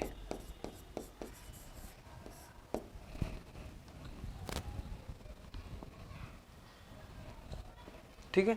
तो इसमें लिखे, इसमें नागर शैली के वह मंदिर होते हैं जिसके गर्भगृह में एक तो मुख्य मंदिर होता है। चलो समझ लीजिए, ये गर्भगृह है, इसके चारों तरफ एक यहाँ मंदिर, एक यहाँ मंदिर, एक यहाँ मंदिर, एक यहाँ मंदिर। ये बीच वाला किसका होता है, मुख्य मंदिर जिसे कहते हैं भगवान विष्णु का होता है। कौन सा होता है ये, मुख्य मंदिर होता है भाई। 4 मंदिर, चारों क्या होते हैं?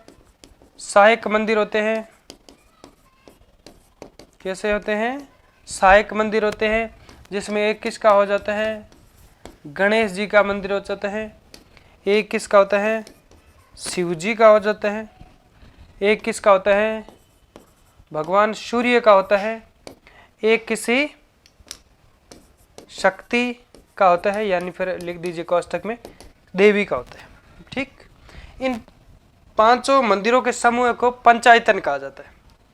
ठीक है, और इन 4 मंदिरों को जो कि इनको चौमुखा भी कहा जाता है। 4 कूट में 4 मंदिर, चौमुखा भी इसे है जो कि कहा जाता है। इन मंदिरों को चौमुखा मंदिर भी कहा जाता है। तो ये भी बात आपको अच्छे से ध्यान में रखनी है। मिटा दूं इसको, बाकी फिर आपको लिखवा देता हूँ ये बात जो पंचायतन शैली के बारे में। इसमें ऐसे लिखे कि नागर शैली में बने वह मंदिर जिसमें एक मुख्य मंदिर, 4 सहायक मंदिर होते हैं।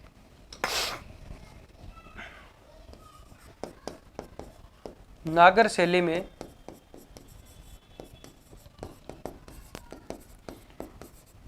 बने वह मंदिर जिसमें एक मुख्य मंदिर होता है,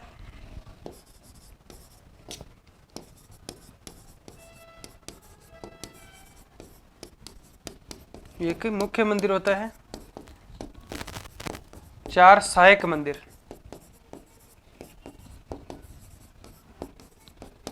होते हैं। ठीक है, जिन्हें पंचायतन कहा जाता है। यानी 4 सहायक मंदिर बने होते हैं, सीधा लिखे 4 सहायक मंदिर होते हैं या फिर 4 सहायक मंदिर बने होते हैं, जिन्हें क्या कहा जाता है? इसलिए इसे पंचायतन कहा जाता है। इसलिए इसे पंचायतन कहा जाता है। इसलिए इसे पंचायतन कहा जाता है। दोस्तों मैं बार बार साइड में क्यों जा रहा हूँ? क्योंकि पता नहीं क्या हो गया, आंखों में पानी आ रहा है।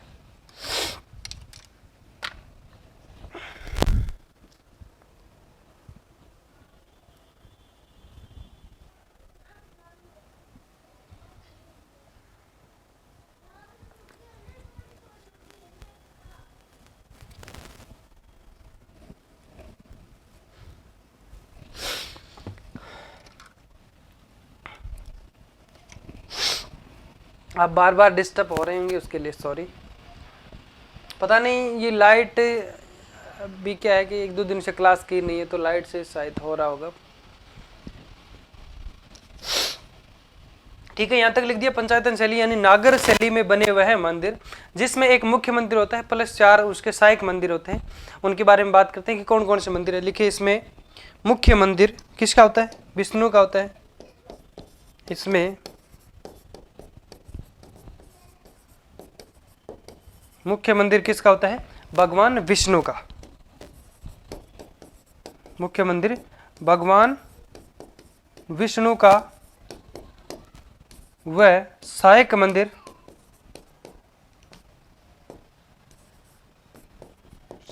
मंदिर जिसमें किस किस का होता है? शिव, कॉमा लगाते रहें, शिव, गणेश,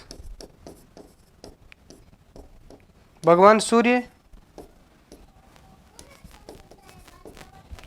भगवान सूर्य का एक शक्ति का होता है, कोष्टक में लिखे देवी का, के मंदिर बने होते हैं। सहायक मंदिर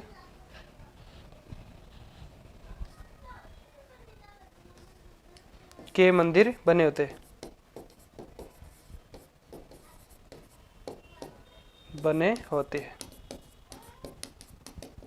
समझ में आ रहा है? वैसे समझ में आ गया, अच्छे से लिख दीजिए। आप अपनी भाषा में लिख सकते हैं, कोई दिक्कत नहीं है। फिर लिखे राजस्थान के प्रमुख मंदिर, जिसमें एक तो हरिहर मंदिर है जो कि ओसिया जोधपुर के अंदर है। पंचायतन शैली में बड़ा अगर बात करें, राजस्थान का प्रथम मंदिर माना जाता है हरिहर मंदिर, जोधपुर ओसिया के अंदर है ना।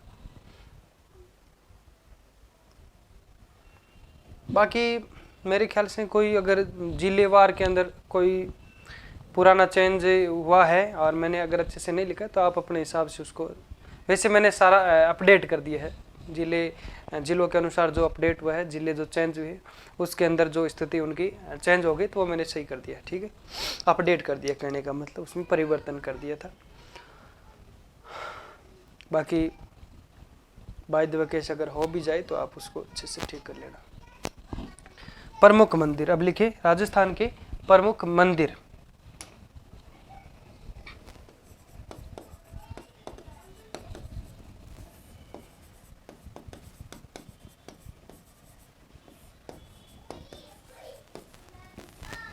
राजस्थान के प्रमुख मंदिर, जिसमें एक नंबर लगा के लिख सकते हैं, डायरेक्ट लिख सकते हैं, नंबर लगा के लिखे। हरिहर मंदिर, हरिहर मंदिर कहाँ पे है? ओसिया, ओसिया कोष्टक में लिखे जोधपुर।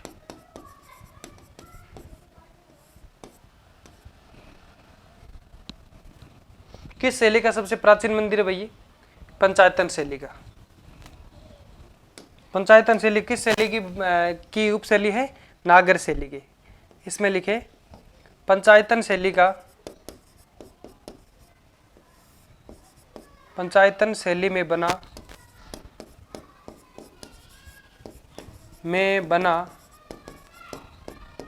राजस्थान का सबसे प्राचीन मंदिर। पंचायतन शैली में बना राजस्थान का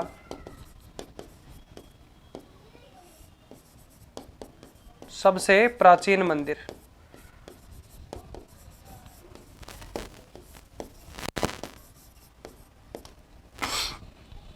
ठीक है, राजस्थान का सबसे प्राचीन मंदिर माना गया है। कौन सा? ओसिया जोधपुर के अंदर है, एक हरिहर नामक जो मंदिर है। फिर लिखे आप रणकपुर जैन मंदिर कहाँ पे है? पाली के अंदर, 2 नंबर लगा के लिखे रणकपुर जैन मंदिर पाली।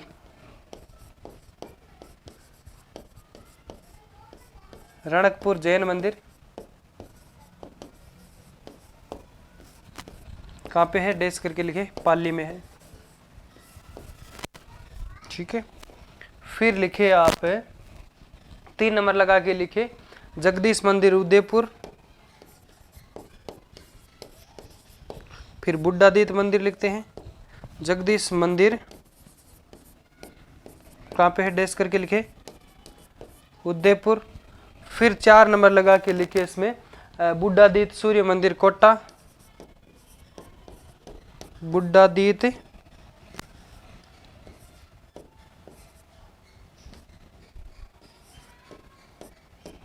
बुड्ढादीत सूर्य मंदिर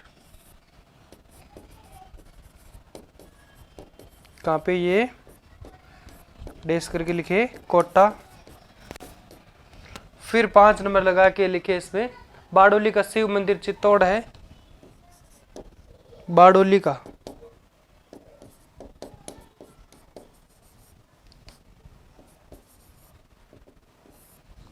का शिव मंदिर कहाँ पे है? ये है चित्तौड़ में। 2 और लिख दीजिए इसके अंदर। एक तो बंडदेव रह गया, कौन सा है वो? लिखिए, इतना लिखिए, फिर 2 इधर लिख देता हूँ ना। एक तो बंडदेव नहीं, बंडादेव है शायद। बंडादेव मंदिर बारा के अंदर, एक किराडू बाड़मेर वाला ना। बंडादेव मंदिर बारा, नंबर लगाया ना मैंने। अच्छा, बंडादेव मंदिर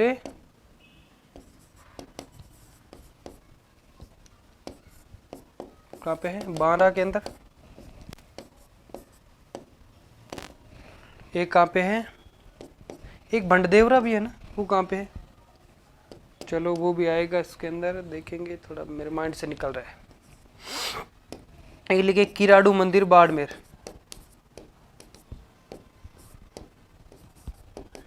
किराडू मंदिर, ये चेंज तो नहीं हो गया? बालोतरा चेक करेंगे इसको, अपडेट कर लेना। वैसे ये बाड़मेर के अंदर है ना, किराडू मंदिर है, किराडू बाड़मेर, ठीक है। इसमें नंबर नहीं लगाया ना, 7 नंबर, तो लिखिए फटाफट से।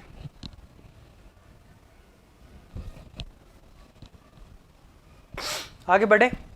फिर एक इसी के अंदर एक महामारू शैली के बारे में बात करते हैं। महामारू शैली जिसे गुर्जर प्रतिहार शैली भी कहा जाता है, यानी 8वीं व 12वीं सदी के बीच में गुर्जर प्रतिहार जो थे, उनके जो शासक थे, उन्होंने मरु क्षेत्र में मंदिर निर्माण की जो शैली है उसको आगे बढ़ाया था, उसका प्रयोग किया था, जिसे क्या कहा जाता है, मरु गुर्जर शैली या फिर गुर्जर प्रतिहार शैली, महामारू शैली जिसे कहते हैं।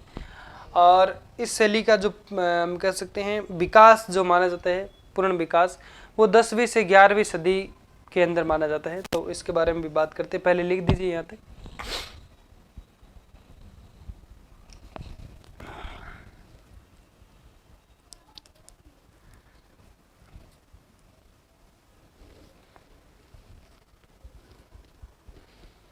लिखिए फटाफट से।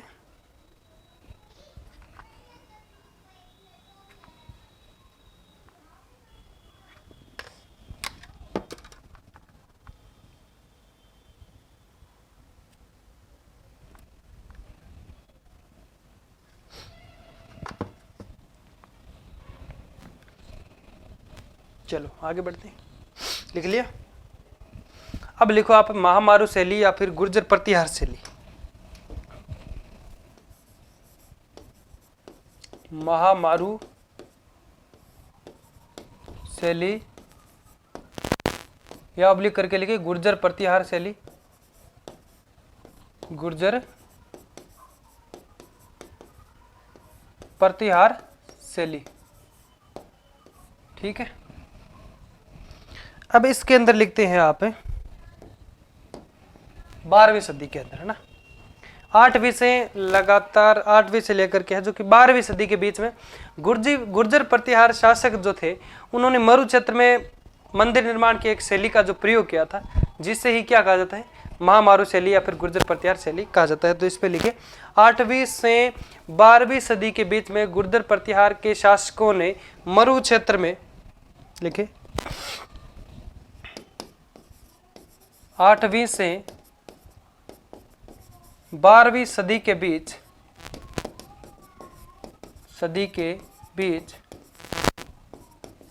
गुर्जर प्रतिहार के शासकों ने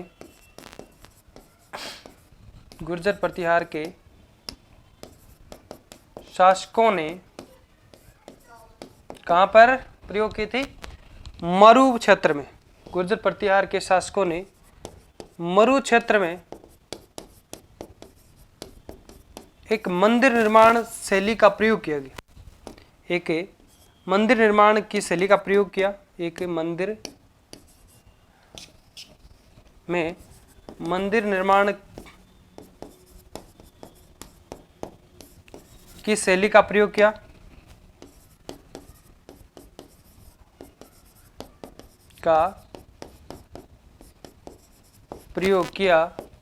जिससे क्या कहा जाता है, महामारू शैली या गुर्जर प्रतिहार शैली कहा जाता है, जिससे ही महामारू शैली या गुर्जर प्रतिहार शैली कहा जाता है। ये तो आप लिख सकते हैं, मेरे लिखने की जरूरत है नहीं वैसे। प्रतिहार शैली कहा जाता है। फिर लिखिए इसमें 10वीं से 11वीं सदी के बीच में, 8वीं से 12वीं तक इसका प्रारंभ मान सकते हैं, या फिर बात करते हैं 10वीं से 11वीं सदी में इस शैली का पूर्ण विकास माना जाता है। पूछ सकते हैं इस शैली का पूर्ण विकास काल कब माना जाता है, 10वीं से 11वीं सदी के बीच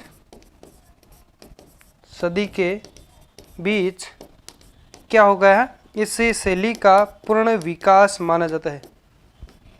इस शैली का पूर्ण विकास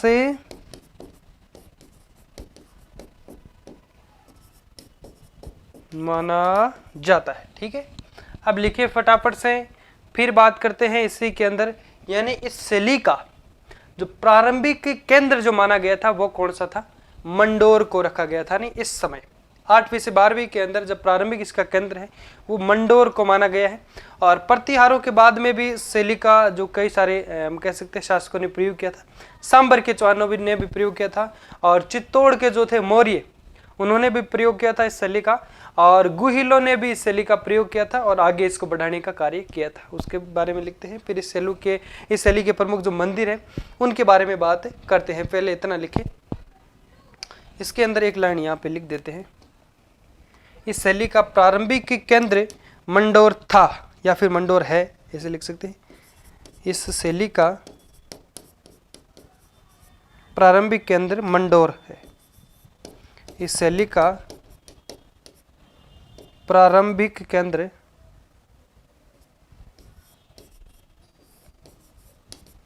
कौन सा है? मंडोर।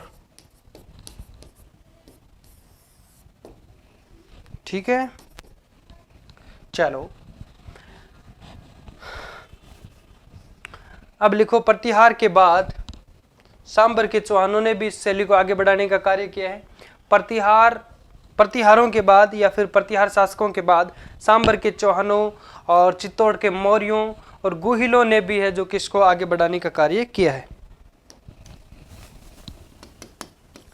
प्रतिहारों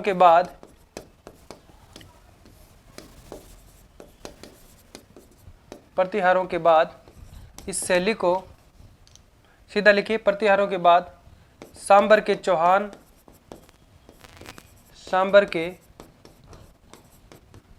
चौहानों व मौर्य कहाँ के थे भाई? सांबर के चौहान थे, गुहिल थे और चित्तौड़ के जो मौर्य थे, इन्होंने सभी ने है जो कि इसको आगे बढ़ाने का कार्य किया था। क्या था लाइन, क्या थी? प्रतिहारों के बाद सांबर के चौहान और चित्तौड़ के मौर्यों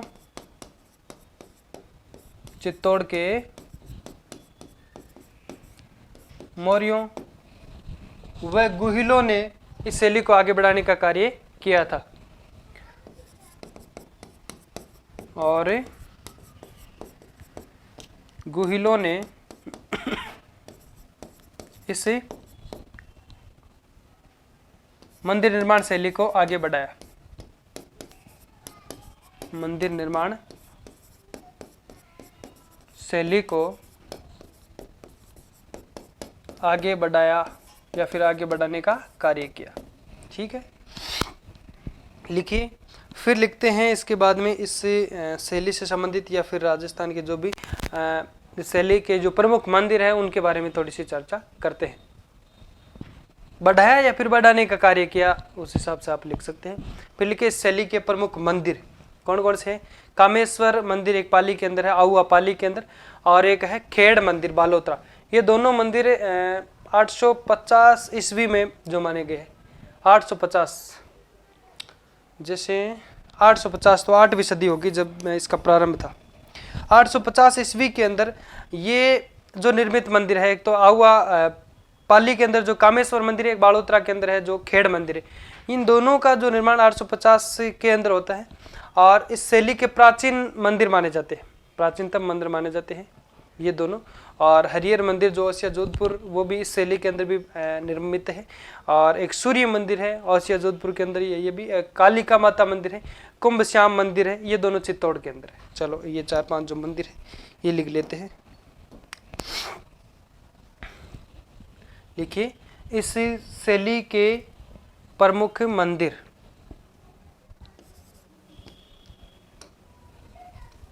इस शैली के प्रमुख मंदिर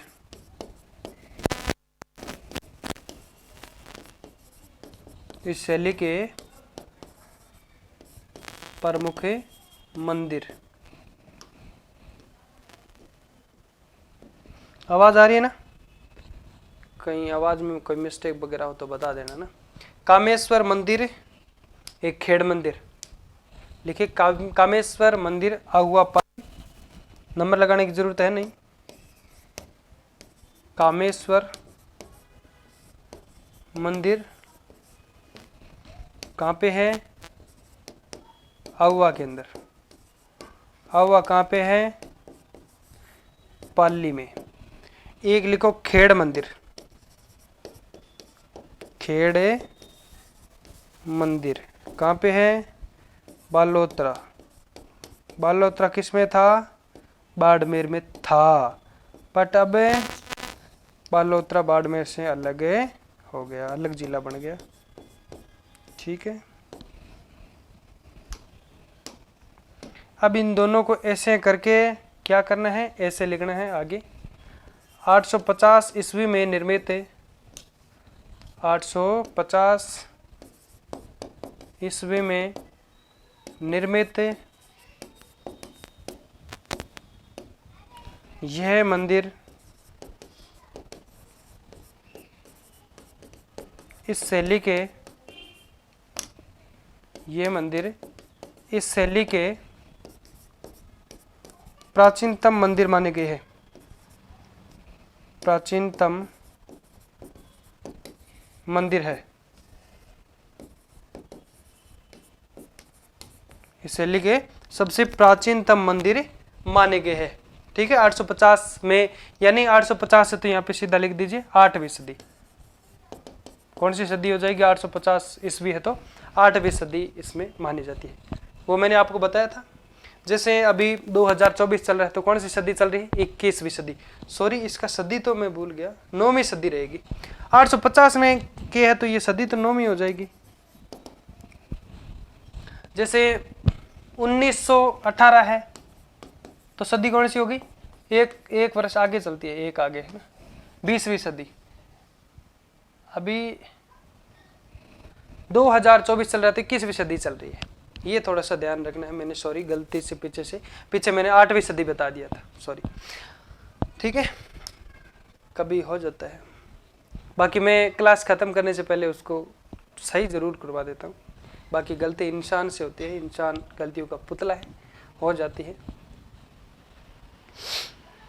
लेकिन मैं गलती को स्वीकार कर लेता हूँ।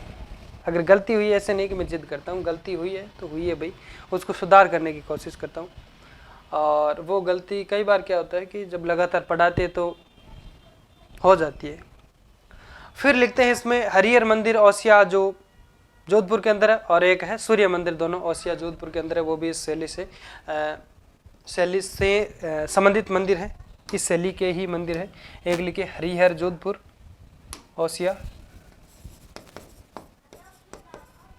हरिहर मंदिर, और एक है सूर्य मंदिर।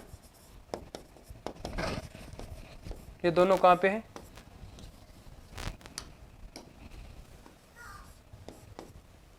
ओसिया।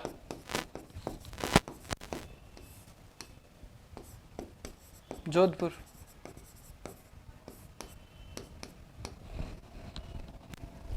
ठीक है, फिर चित्तौड़ के दो मंदिर और है, उनके बारे में लिख देते हैं। एक तो आपके कालिका माता मंदिर है, एक कुंभ श्याम मंदिर है।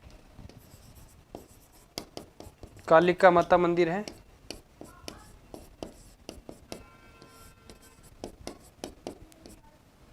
कालिका माता मंदिर। ये कौन सा है? कुंभ श्याम मंदिर। कुंभ श्याम मंदिर ये कहाँ पे है? ये दोनों चित्तौड़ के अंदर है।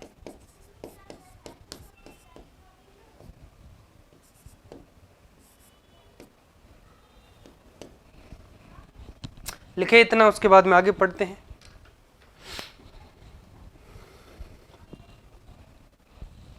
फिर कुछ और है, सास बहू का मंदिर है, नागदा उदयपुर के अंदर है, और एक किराड़ू मंदिर है। कहाँ पे है?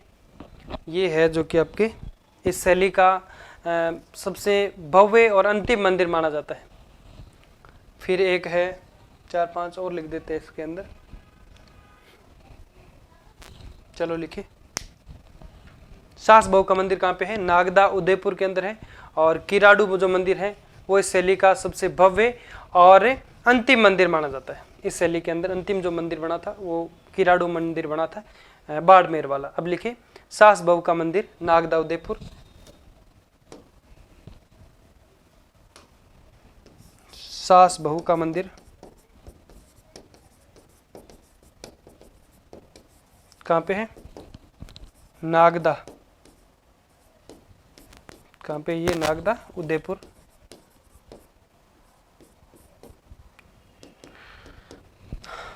फिर एक और लिखे यहाँ पे किराडू मंदिर बाड़मेर,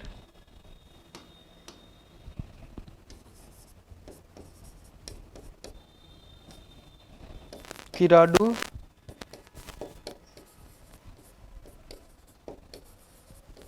मंदिर डैश करके लिखे बाड़मेर, और इसमें आगे लिखे, कोष्टक लगा के लिख सकते हैं या फिर पेन चेंज करके लिख सकते हैं। चलो कोष्टक लगा के लिख देता हूँ। देखिए इसमें क्या लिखना है, ये इस शैली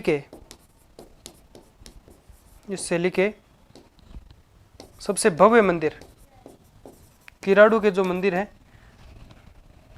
सबसे भव्य मंदिर, सीधा लिख सकते हैं इस शैली के भव्य मंदिर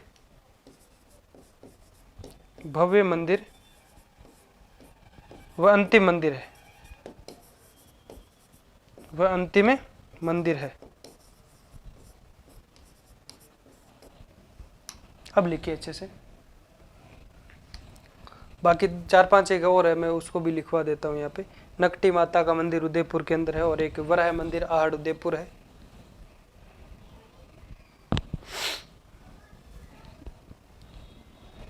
ये गोट मांगलोद नागौर के अंदर एक मंदिर भी है, कौन सा, दद्दी माता का मंदिर, वो भी इसी शैली से संबंधित है मंदिर माना गया है। एक हर्षद माता का मंदिर है, आभानेरी दौसा के अंदर है।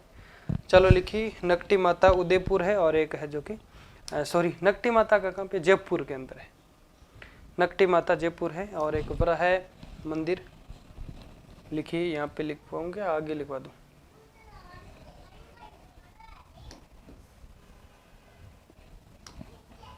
चलो आगे लिखवा देता हूँ।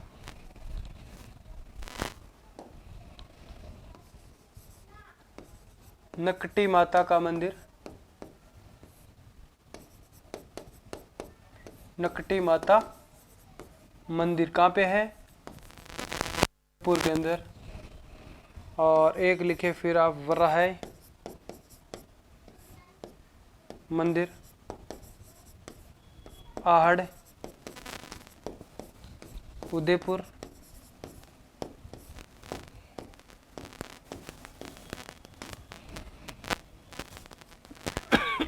एक गोट मांगलोद के अंदर जो मंदिर है ना, दद्दी माता मंदिर, दद्दी माता मंदिर कहाँ पे है, ये गोट मांगलोद नागौर के अंदर है।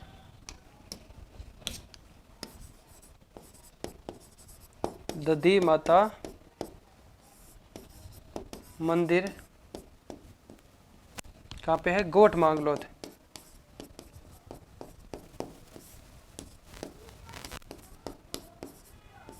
कहाँ पे, नागौर के अंदर। हर्षद माता का मंदिर कहाँ पे है, दौसा के अंदर ना, आभानेरी।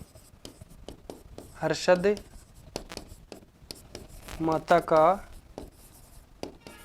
मंदिर है दौसा में, कहाँ पे, आभानेरी के अंदर। आभानेरी कोष्टक में लिख दीजिए दौसा, ठीक है। फिर इसके अंदर और कौन सा कोई मंदिर रह जाता क्या, नकटी माता का हो गया, दद्दी माता का हो गया, 5-6 मंदिर थे इसके अंदर। एक तो नकटी माता मंदिर जयपुर, वराह